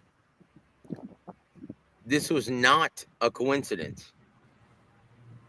In my opinion, PBC and Manny, they're doing this purposely. Do you think it's a coincidence? You this? No, I believe they really want. They like the idea of Manny Pacquiao becoming champion. Look. Let's be honest. PBC. Let's look at PBC now. Gervonta Davis just bailed out. He's gonna maybe go to the Who's Gal again because he's on probation. And if you beat your wife on probation, yeah, that's do not pass go. Do not collect $200. You're going straight to jail. So who do they have who can headline a pay-per-view? Benavidez just signed a deal with Turkey Al-Sheikh. Oh yeah, he kissed the ring. Yep.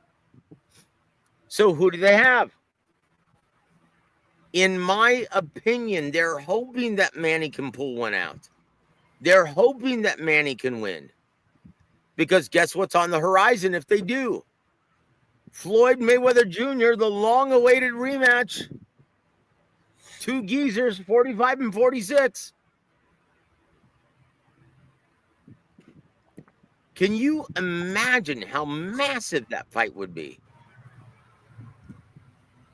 That's worth billions of dollars. You think? Yes. Now, once again, you're thinking like a boxing fan. Hey, by the way, what do you think about this? Look. The mainstream fans They're going to look at Manny versus Floyd, the rematch. Oh, yeah, man. Manny's going to get his comeuppance. They don't think of it as them being old geezers. Why do you think they got so hyped up about Mike Tyson and Jake Paul? Yeah, you got a point right there. Because they don't know the difference. They're not savvy boxing fans like you. And so if Manny wins somehow, they've got that Floyd rematch. And that is a huge, massive fight. That's the biggest fight of 2026.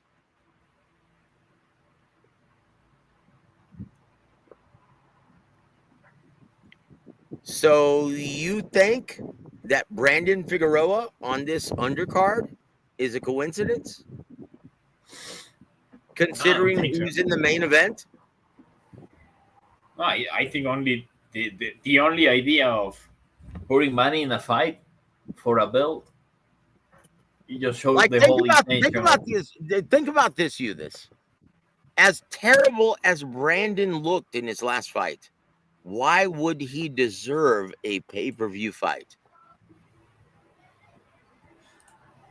Of course, he doesn't. This is all by design, brother. They're hoping that O'Mara will get into Mario's head.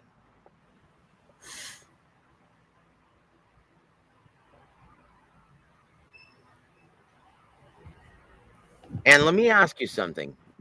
If your baby mama were as fine as O'Mara, would you be able to focus on your opponent sitting ringside? I think I could. I don't know. No, you can sit honestly. Come on now. Because I couldn't. I couldn't. Dude, I'm telling you right now, I couldn't. Because I adore, look, I adore women. I do, man, I would do anything for my baby mama. Right? My ex-wife. The mother of my son. I would do anything for her. Still, to this day.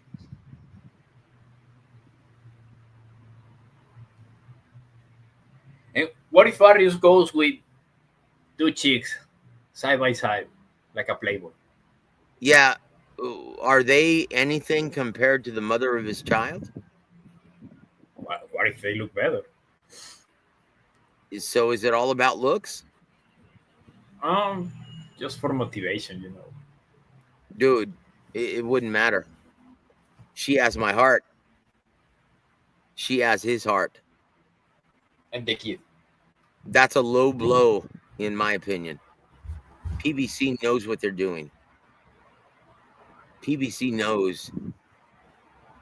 And they put Brandon Figueroa on this card strategically, and it's not right. Because you know he's going to be there. You know she's going to be there. O'Mara, fine as wine. She's going to be there. Yeah, they really want Pacquiao to become a champion again. Yep. But I will say this, from what I've seen from Mario, O'Mara or not, he's going to blast Manny Pacquiao. I just hope he carries him for a few rounds. It doesn't hurt the old man. Because this is not a fair fight. This is not a level playing field. And what's the point of putting this fight together if it's not a level playing field? Like we saw last Saturday night, we love the level playing field. That always produces the best results. Look at the card top to bottom last week. Morel versus Katayev. Great fight. Puello versus Matias. Great fight. Zepeda versus Shakur. Great fight. Those are level playing fields. We get great fights as a result.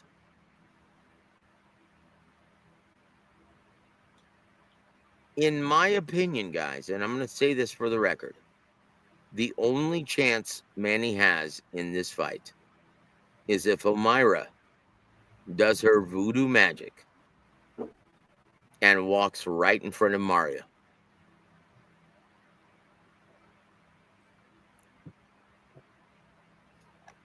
And she's going to be there on fight night. Yeah, she might take the kid and here's your kid and kisses and stuff. Now think about this, brother.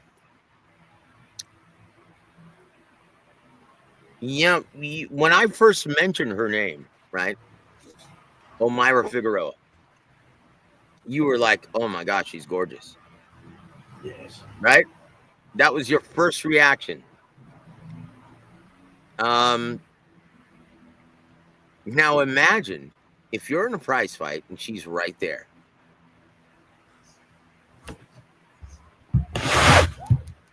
Your focus is not going to be on your opponent.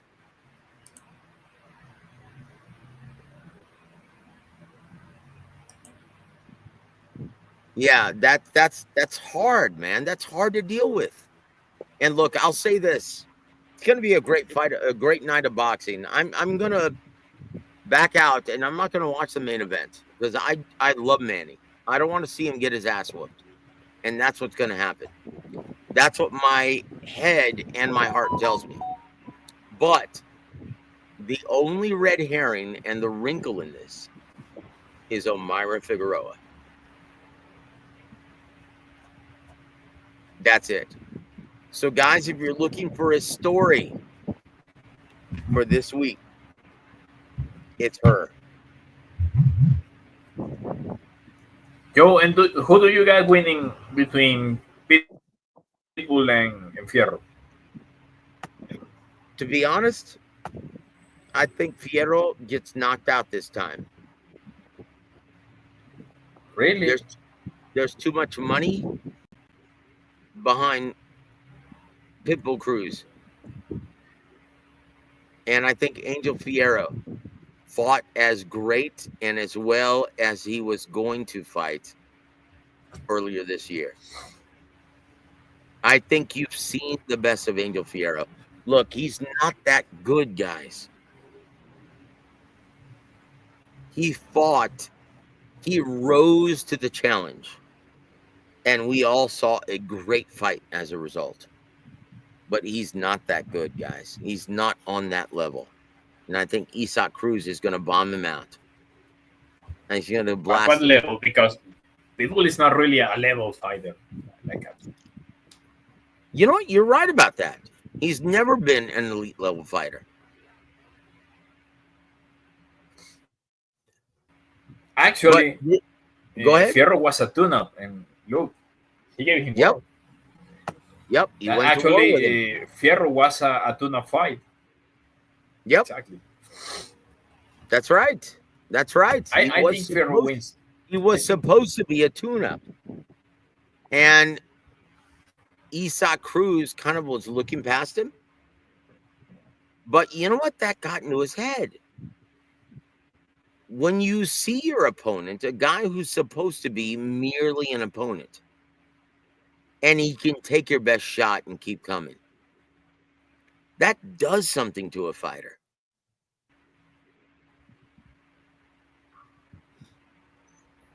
That does something to a fighter. And seeing Pitbull walking, and seeing people walking to the dressing room like that, like shaking and wobbling. I don't know. Yep. I Not think good. Fierro wins this time. You think Fierro didn't look like that after the fight? Yeah. No, he didn't. Fierro, he didn't look like that after the fight.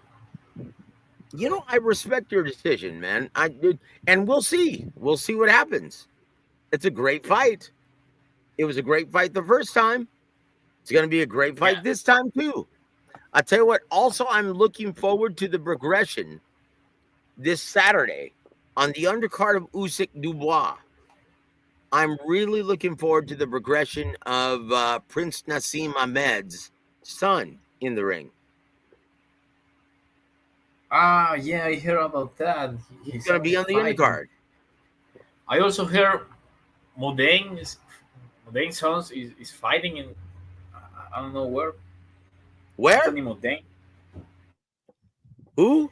I don't really know where, but I heard he's fighting. Anthony Well, no, Mondaison, who? Tell me. the Australian legend.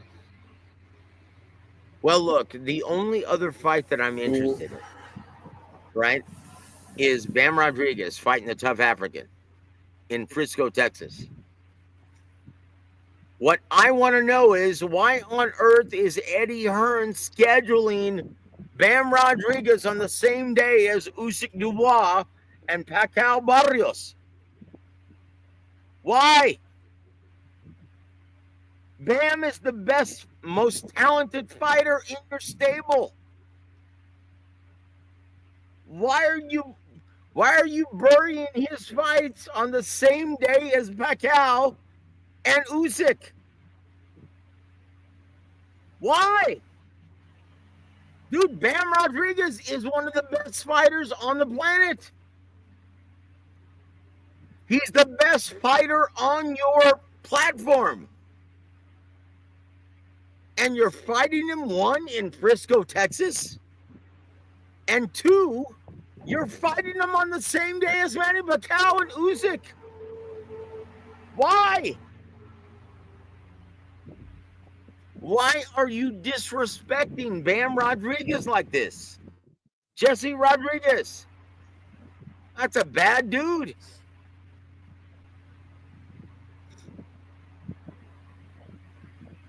Why are you doing that, Eddie?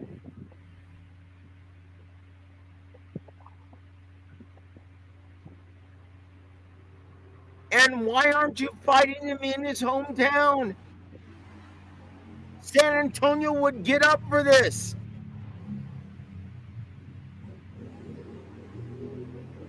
Do you have an answer for this? What the fight of Van Rodriguez fighting the same night? Yep. And no, it only brings down the value of this fight. Exactly. It reduces the market value. Very good. Why are they doing this? By the way, did you see about Turkey talking about Yep. no pay-per-views? No pay-per-views. Yep. We I addressed was that telling you in the other day about that. I will say this. It's about time. Because the pay-per-view revenue stream is broken. Okay? And everyone steals it. Now, I'm not saying everyone. I'm not casting aspersions. But the proceeds, when you look at the numbers, the overwhelming majority of fight fans are stealing the product. And all you're doing is, when putting your product, your best product, behind a pay-per-view revenue stream, you're obscuring it from the rest of the world. In my opinion, they came to this conclusion because Turkey Al-Sheikh is going to be featuring fights on Netflix from this one forward. And so DAZN is like, well, how the heck are we going to compete with that? You can't. The only way you can compete is by not charging pay-per-view prices. Right? That's it. Yeah, I was talking about it the other day, that Turkey working with Netflix is a warning to the song, so they can make a better deal. And if look, it this will work out in DAZN's favor. Well, look. If Crawford Canelo scores a big hit, which it won't, it's going to be a huge fight, but it's going to be terribly disappointing in terms of action. But if it is somehow miracle of God, if it is a critical success, and if it's if it's an exciting fight, then the zone will actually benefit from the success of this. People will want to look more into boxing, right? Exactly. So the zone, that's the only reason why they did this. They're like, well, wait a minute. Netflix is getting the biggest fight, Crawford Canelo, and they're charging $9 for subscription rates in America. We're charging $30 a month, and we're still charging our clientele pay-per-view prices. How can we compete with that? They can't. So they were forced to eliminate pay-per-view. Does that make sense? Of course, it makes sense. But would you agree with me that Turkey working with Netflix, he's sending that message, that exact same message to the song? Well, look, I've said this for years, and everyone knows who's listening to this channel that the only salvation for boxing in the American market was putting the best product on Netflix. It was an undeniable move. It had to happen. Turkey is doing the right thing. Who cares about DAZN, guys? Now, I'll be honest, I love DAZN, and I love the guys who work there. Thomas Triber, my brother, Todd Grisham, love those guys. They're great. Sergio Mora, I used to work with Sergio. Now, I can't say anything nice about Chris Mannix, so I'll just butt my lip. Let's be honest. Let's go back to this Saturday, Uvis. Chris Mannix, when he was scoring the prize fights, should they allow him to score prize fights any further? No, I don't even pay attention to their cards. Yeah. I score my own. I score Yeah. my Why do you think you don't? Tell everyone why you don't. Yeah, these guys don't know. These guys don't know how to score a fight. And Like, think they're about also, this. The way Chris Mannix thinks and the way he talks, right? You question, has this guy ever even been in a gym before? Exactly. And also, when they are doing the commentary, when they're commenting the fight, Oh, they jeez. they kind of lose track of the action and the right scoring of the fight. It's very difficult if you comment a fight live and like taking the right points, the right scorecard. It's very So difficult. you're saying that's a common practice that you turn down the sound. Of course, I do. That's a good Actually, practice. you know what? We should start a campaign asking all these platforms to give you the option to silence the commentary and just listen to the boxer. You know And what, we, dude? we should That's release. amazing. That's amazing. That is a great idea. Honestly, We dude, should that start is a pushing. great idea. Yeah, That is a great idea. exactly because You know what, man? it takes away a lot I of tell you what, attention. you this. I'm gonna give you credit for this, but I'm gonna suggest to several people that I know that we start to Please, put that ball in motion. And that please if do. you are a paid subscriber, you get the option of turning down the commentary, getting an option to just hear the action of the fight. Ah, that would be awesome. I'm going to work on that, man. I'm going to work on that. I'll be honest, man. I'm going to suggest that tomorrow. That's a great idea, you this. And that's coming from one of the real bosses of boxing. Like, you are Yeah, interested in every event, aren't you? of course. So you know what? I'm going to recommend that, and I'm going to say, you know what? One of the real bosses of boxing suggested this. Why not, Thank you, Joe. Please make it happen.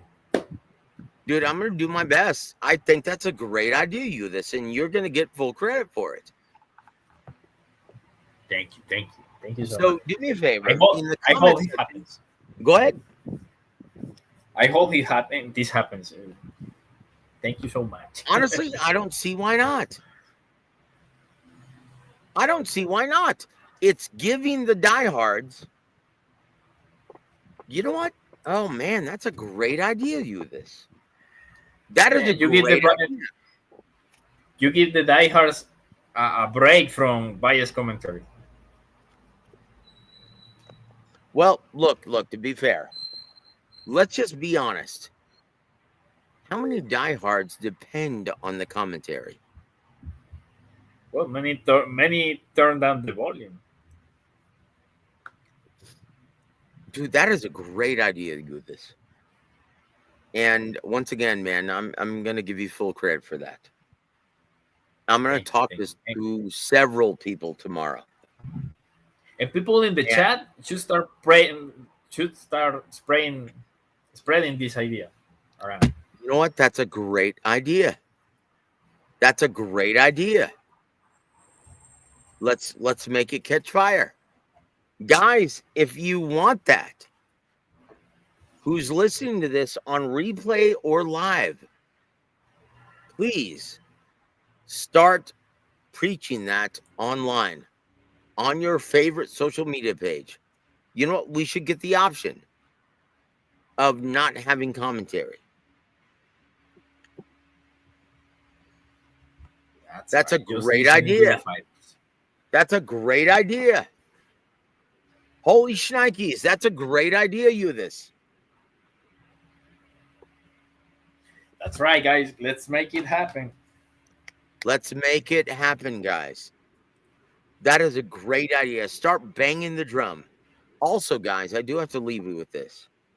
And we're about to sign off because we're already, oh my gosh, 2 hours and 20 minutes live. That's crazy. It seems like it's flown This is by. what happens. Yeah, that's Thank what you, happens Yudis. when I appreciate it, conversation brother. gets And I tell you what, interesting. it's been enlightening. Thank you, Yudis, for bringing up the questions of intelligent fans. And like, look, I'll be honest, I would have never disclosed the Omira Figueroa situation without your probing. Gorgeous. And dude, that's and the more I think of it, that's a big red herring. Now, isn't it? Yeah, it is. That's a big issue, potentially.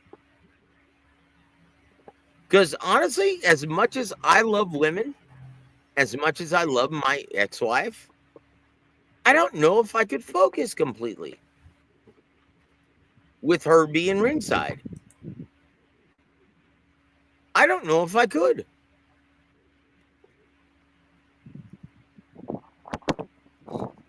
Jose Barrera. Yes, sir. The Omira Figueroa topic is a very big intangible. You know what, dude? And after further consideration, as old and as bad as Manny looks, he may win a decision. If Omira works her magic, he very well may. If she wears that dress, it could be a Dude, problem. it doesn't look. You and I both know it doesn't matter what she wears. That's it. Guys, and I can't believe, well, yeah, I can, because they've worked, they've done a lot to keep this disclosed. Like, guys, go throughout YouTube. I'm the only one who knows about this. No one is talking about this. No writers, no fans, no nothing. This is the only page you're going to hear this on. And this is a serious problem for Team Barrios. Like, think about it, this. This is a serious problem. Yeah, so but if I think we're going to find kryptonite in our Superman, it's Lois Lane.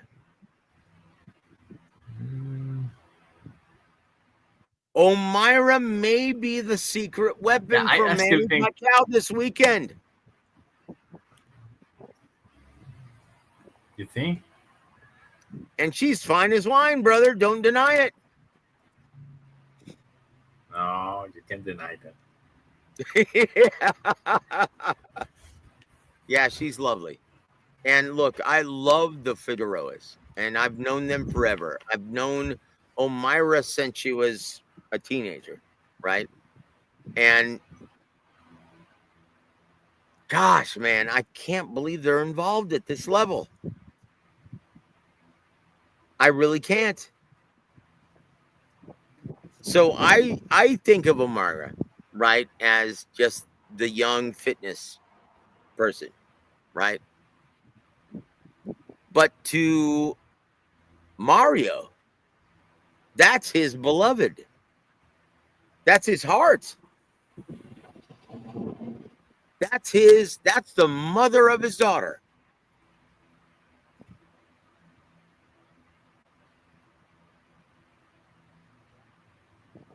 How's that going to work out?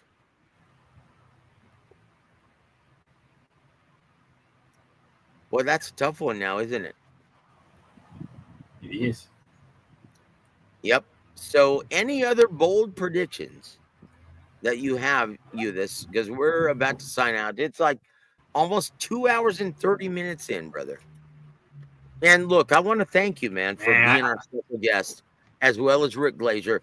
And go ahead and tell everyone what your channel is, please. So, guys, I encourage everyone to subscribe to our brother this, please. Oh, thank you. Thank you so much, guys. The channel is Pulso Boxístico. It's Spanish mostly. We talk a lot about boxing history and modern boxing too.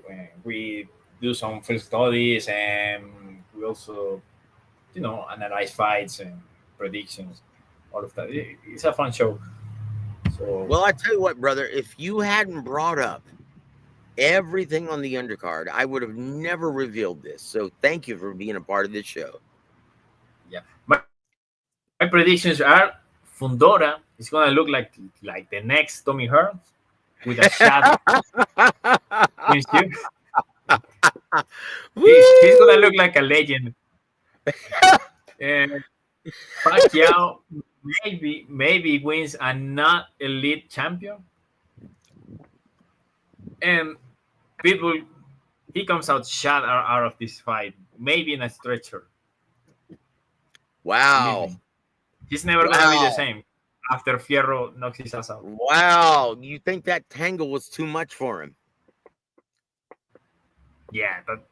So once again, we second point time to the co-main event. Hold on. We point to the co-main event, right? Fundora versus Zoo. And why do you think Zoo loses that fight? He's shot already. He's never going to be the same after Murtaza. And it's not physical. It's mental, right? PTSD.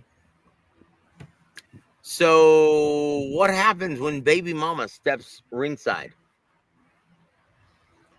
One of two things can happen. One of two things can happen. He gets some extra motivation, or maybe he gets demoralized and gets beat by the legend. Okay, so Jose Barrera, he says ain't no way he's going to be focusing on Manny. This, would you? I think he will. I think he will focus on Manny. We'll see if his team. Now, once again, guys, he's got a great team behind him. Rich Barrientos and Bob Santos.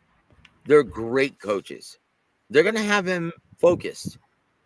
But the wild card is Omira. is he going to be able to focus when Omira comes into view? A And lot of look, cameras on her. speaking relatively, I wouldn't be able to. Like if I saw my son's mother, as beautiful as she is, I wouldn't be able to focus. I'd want to step out of the ring and give her a hug and tell her how much I love her.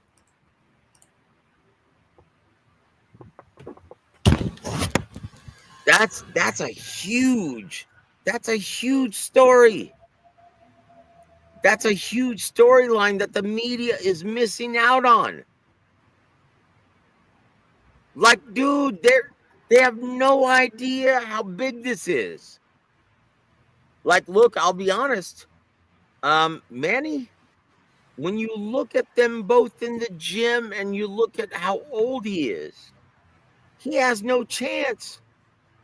But Mario isn't 100% focused. Anything can happen in the ring. This, I tell you what, this is interesting now. This is interesting. Yeah, it is. Well, I tell you what, guys, it happens this Saturday. Ugas Dubois. Or I'm sorry, not Ugas. My fault. Usyk to one. Alexander Usyk versus Daniel Dubois happens this afternoon in the American market at 5 p.m. Eastern. And then we have Manny Pacquiao, guys. I believe I forgot about that fight, but I think the young lion is gonna finish the job this time. I think Daniel Dubois knocks his ass out. Pardon my French. I think he would. Oh, you know what, guys? I really miss this. Staying on the air for like 2.5 hours. I really miss this. This is fun, man. Talking about boxing, just, yeah, man. Like everything else just evaporates. All your Hey, by the stress, way, all your worries. This is really fun, guys. Thank you. by the way, where's Dominic? He used to love come by the chat and get good. Well, look, the last time I went live, okay, I told him, I said, look, if you're going to continue to troll, because I'm where I'm at now in my journey with Christ, I'm going to ban you and I'm going to block you. And so either he learned his lesson, because I haven't blocked him. I think he understood what he's guilty of, right? Like, think about how much healthier and how much more fun this chat is, right? It is. It is. So I Teddy love it. from ATL, he says Daniel Dubois by KO. I can't disagree. And Jose says, I think Manny wins a decision. You know what? And when I first started this show, I was convinced that Mario was going to have an easy time of this. But when you brought that up, and I was like, you know what? You don't know the backstory about this, and I'm going to tell you. And as soon as I did, I'm like, oh, you know what, man? This might be interesting. Guys, there's only one reason why they put Brandon Figueroa after his dismal performance on the undercard of a pay-per-view. It's not like he deserved it. So why else would they put Brandon Figueroa on the undercard? Ah, because he's got the red herring in his corner. He's got the monkey in the wrench. He's got the pain in the ass. I tell you what, man, I've known the Figueroa family for years, and I love Omar Sr. They're good people. And honestly, this is the only chance that Manny has.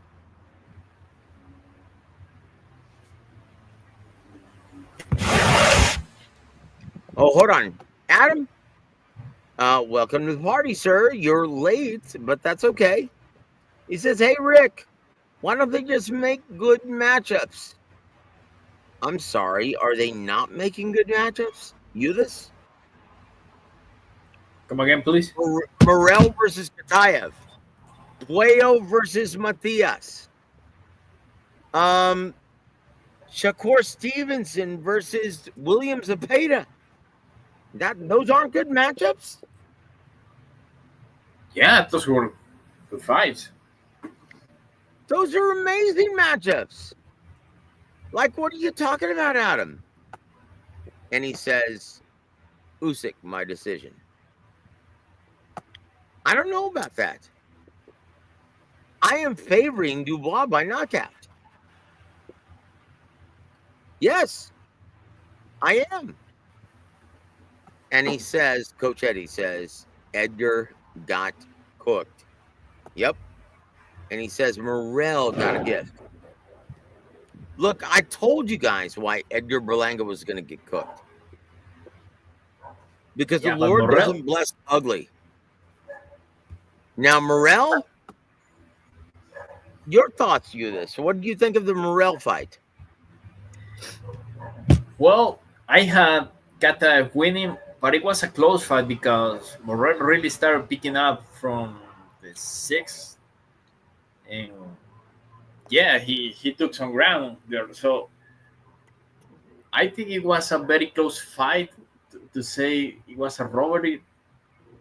But in my scorecard, I had Kata winning. You had Kata winning. Look, the way I scored the fight, I scored it 5 rounds apiece, with the extra point going to Kataev. And I had Kataev winning 94, 90 or 95, 94. Basically 5 rounds apiece with the extra point going to Kataev. And I don't think I'm wrong in saying that. This fight left me thinking, this smaller guy from 175 put in the canvas Morrell, but Benavides in 12 rounds, he couldn't hurt Morrell like this. Do you think Chavez says Benavides is still off-fisted? Here, listen to this. Listen to this, this. Jose Chavez, welcome to the show, sir. He says Shiraz is the new star in boxing. Nah. It's a damn shame that no one saw it. Guys, is it a coincidence that Turki Al-Sheikh makes this announcement of no more pay-per-view fights after the pay-per-view numbers came in?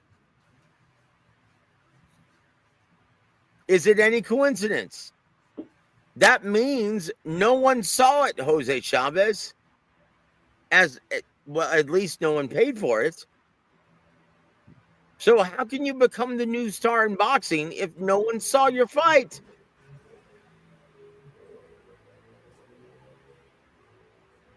This is why they made that decision, guys. Because all it was doing was obscuring your best product behind a pay-per-view paywall. That's what that means. So this was a necessary progression. Right? Yeah. Dude, I'm still freaking out on the Manny, Mario, O'Mara storyline. That's amazing, dude. And I want to see it unfold. I'm now interested in the main event. Thank you, this. You're welcome. Don't mention. Yeah. Dude, I love you being on the show. That's great, man. Thank you, because I would have never opened up about that without you being on here. So thank you, my friend. Yeah, and I'm really glad that you're back, because It's been a long Thank time. you. I tell you what, I love boxing, but I love God more. I love Jesus more. And once again, Amen. it's all glory and honor to our Lord and Savior Jesus Christ.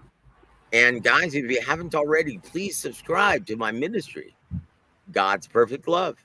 You'll see more videos come out tomorrow morning. Please subscribe. And guys, please subscribe to Ulysses' channel. Once again, go ahead and tell the name. It's Pulso Boxístico. There it is, guys.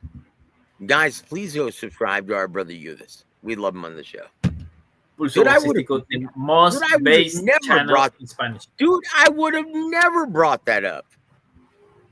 Because they told me not to say anything. I would have never brought that up if you haven't come on. So if you see that come out, well, you have yourself to thank. Because, dude, Dan Raphael, Mike Carpenter, they're not writing about this.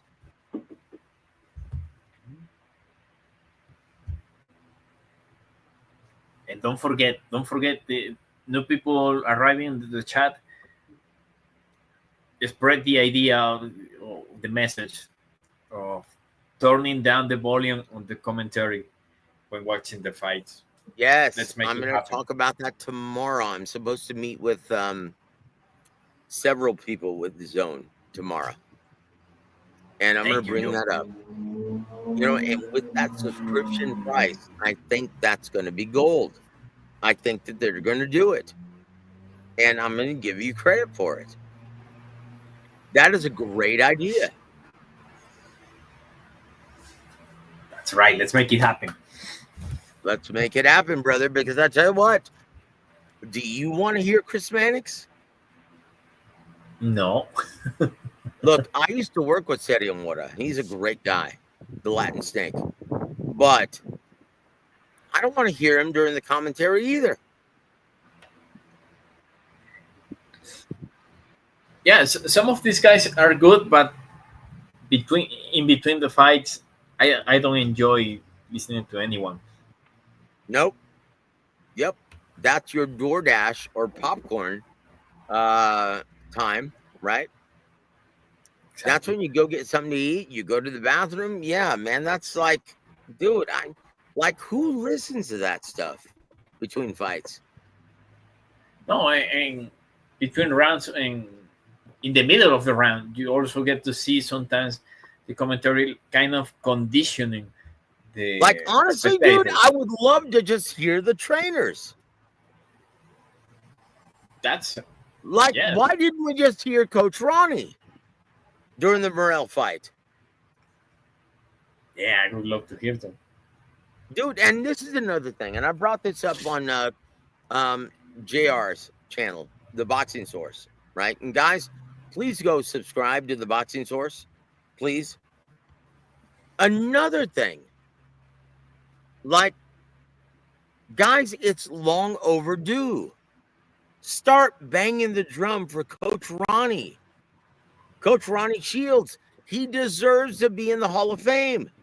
He's worked with everybody. Evander Holyfield, Arturo Gatti, Vernon Forrest, God rest his soul, Pernell Whitaker. Why isn't Ronnie Shields in the Hall of Fame yet?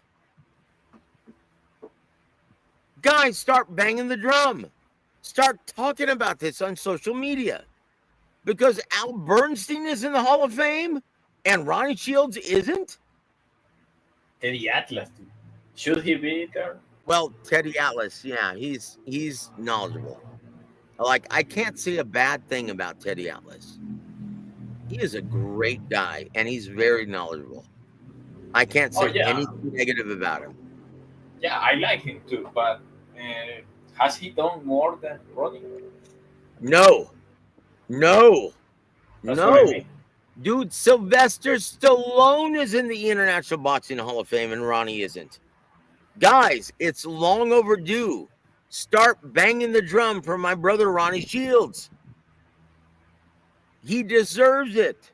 He is in every other boxing Hall of Fame. Nevada, Texas, Golden Gloves, and he's not in the International Boxing Hall of Fame. Why? Guys, start spreading the word for next year, for next year's ballot. Vote for Ronnie Shields for International Boxing Hall of Fame honors. It's long overdue, and he deserves it. You know, in fact, I'm going to write an article about that tomorrow. That's a great idea. I tell you what's a great idea is the no commentary feed. That's also That's a great idea, brother. That's a great idea. Right on, brother. I tell you what, man, this has been a really fun show, guys, and we're already 2 hours and 40 minutes in. That's shocking. Dude, what have we talked about that's been that long? It's crazy. But thank you, Lewis, for being a integral part of the show. And brother, you're always welcome back. You're always very insightful. And you always have great questions, great comments. So thank you, my friend. But guys, and you bring out a lot of things that I hadn't thought, like I hadn't focused on, like the Elmira situation. I didn't even think twice about it until you brought it up. Yeah. The gorgeous mean lady. Yeah, dude,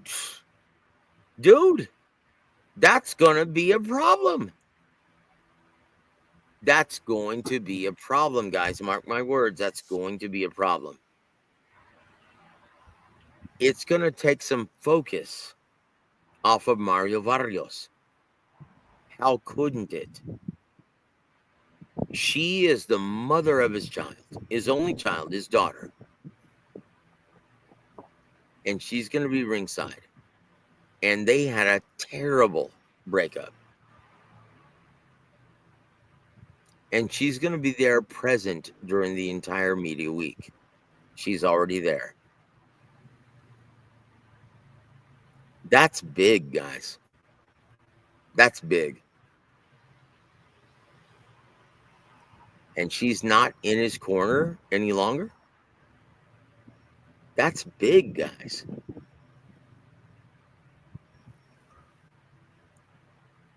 Wow. Oh, I'm sorry. Jose Chavez says, who?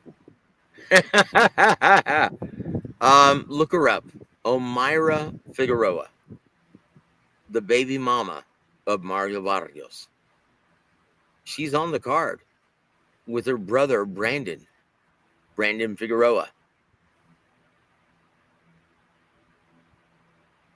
That's who. So, guys, if you missed any part of the show, go back and listen to it again. Because I tell you what, a lot of interesting things were said. I'll say this is going to be a great weekend of boxing.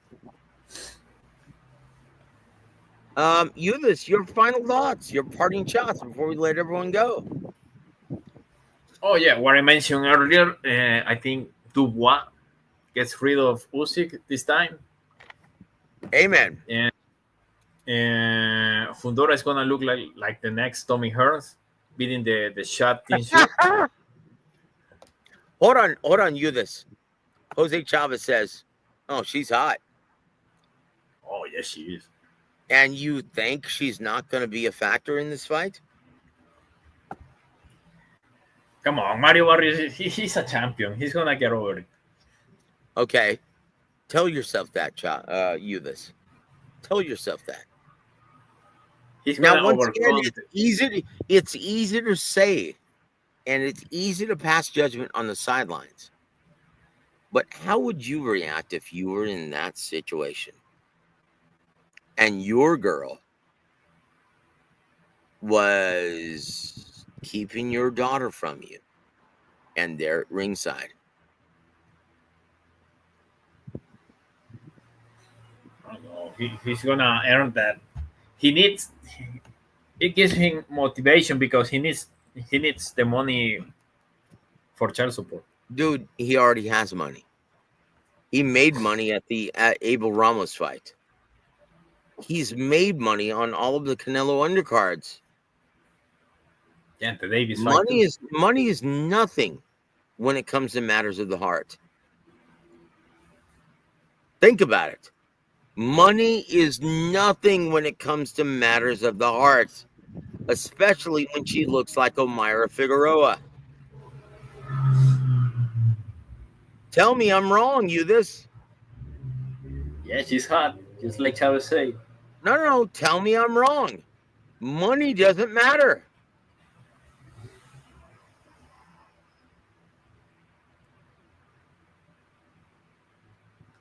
No, it won't. Tell you what, man, it's interesting, guys. The plot thickens. Thanks to my brother Euthus. Thank you for bringing that up, man. I love it. And look, we'll see what happens, guys, this weekend. But it makes the fight a lot more interesting now, doesn't it? Well, you got something to talk about tomorrow now, Euthus, don't you? Yeah, this is an interesting topic, of course. Is Mario Barrios mentally able to be in the fight? We'll see what happens. There's only one way to find out, and it's going to happen this Saturday. Guys, order the pay-per-view on PBC Amazon Prime. Manny Pacquiao, the old man, tries to defy the logic, tries to make history by becoming the first welterweight to win a major world title at age 45. Can he do it? Guys, it's going to be a great evening of boxing. Order it. And guys, before that, enjoy on DAZN. Enjoy for free. Usyk versus Dubois, another great fight. Guys, I'm sorry, the sexy pick, I'm picking Dubois by knockout. Me too. And I'm not wrong in thinking that, I don't think. So there it is. Euthus, your parting shots for our listening audience, sir. Well, guys, thanks everyone in the chat for keeping it running. And thank you, Joe, for coming back. We missed you. We missed you a lot. And again, I think, as I mentioned earlier, Dubois by knockout. Barrios should win. And Fundora by knockout too. Fierro by knockout. Yeah. Oh, Fierro by knockout. Holy Yeah. shnikes. That's amazing, dude. I think he's gonna flat Pitbull Cruz. Dude, I love your bold predictions, man. I love it. And Euthus, you're always welcome to the show, sir. Thank you, man. Thank you. I love your insight. Good night, everyone. And I tell you what, guys, do not discount the Omaira debacle. That's a problem, guys. That's a problem, and you're going to see it this week. You're going to see it tomorrow at the final press conference. You're going to see it on Friday at the weigh-in. And you're going to see it on Saturday at the fight. There's a reason why Brandon Figueroa, as terrible as he looked in his last fight, there's a reason why he was asked back to be on pay-per-view. So think about that, guys. Euthus, why was he asked back to be on pay-per-view after his last performance? It defies logic, doesn't it? Of course it does. In my mind, and in my heart, there's only one reason why. His sister Omaira. And I don't think I'm wrong. Guys, we'll pick up where we left off tomorrow. I'm going to be interviewing Thomas Triber. We're going to have fun, guys. We're going to have fun all week. And guys, it's great to be back. And I missed all of you. Especially you. You're so knowledgeable, man. Dude, I love you, the way your brain works, man. And I will pitch your idea to everyone that I talk to tomorrow at DAZN. I Thank think you it's so a great much. idea. We need that. God bless you guys. And thank you all. In case you missed any part of this, please hit the like button. Please subscribe. And once again, guys, all glory and honor to our Lord and Savior, Jesus Christ. Have a wonderful evening, everybody.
How you doing?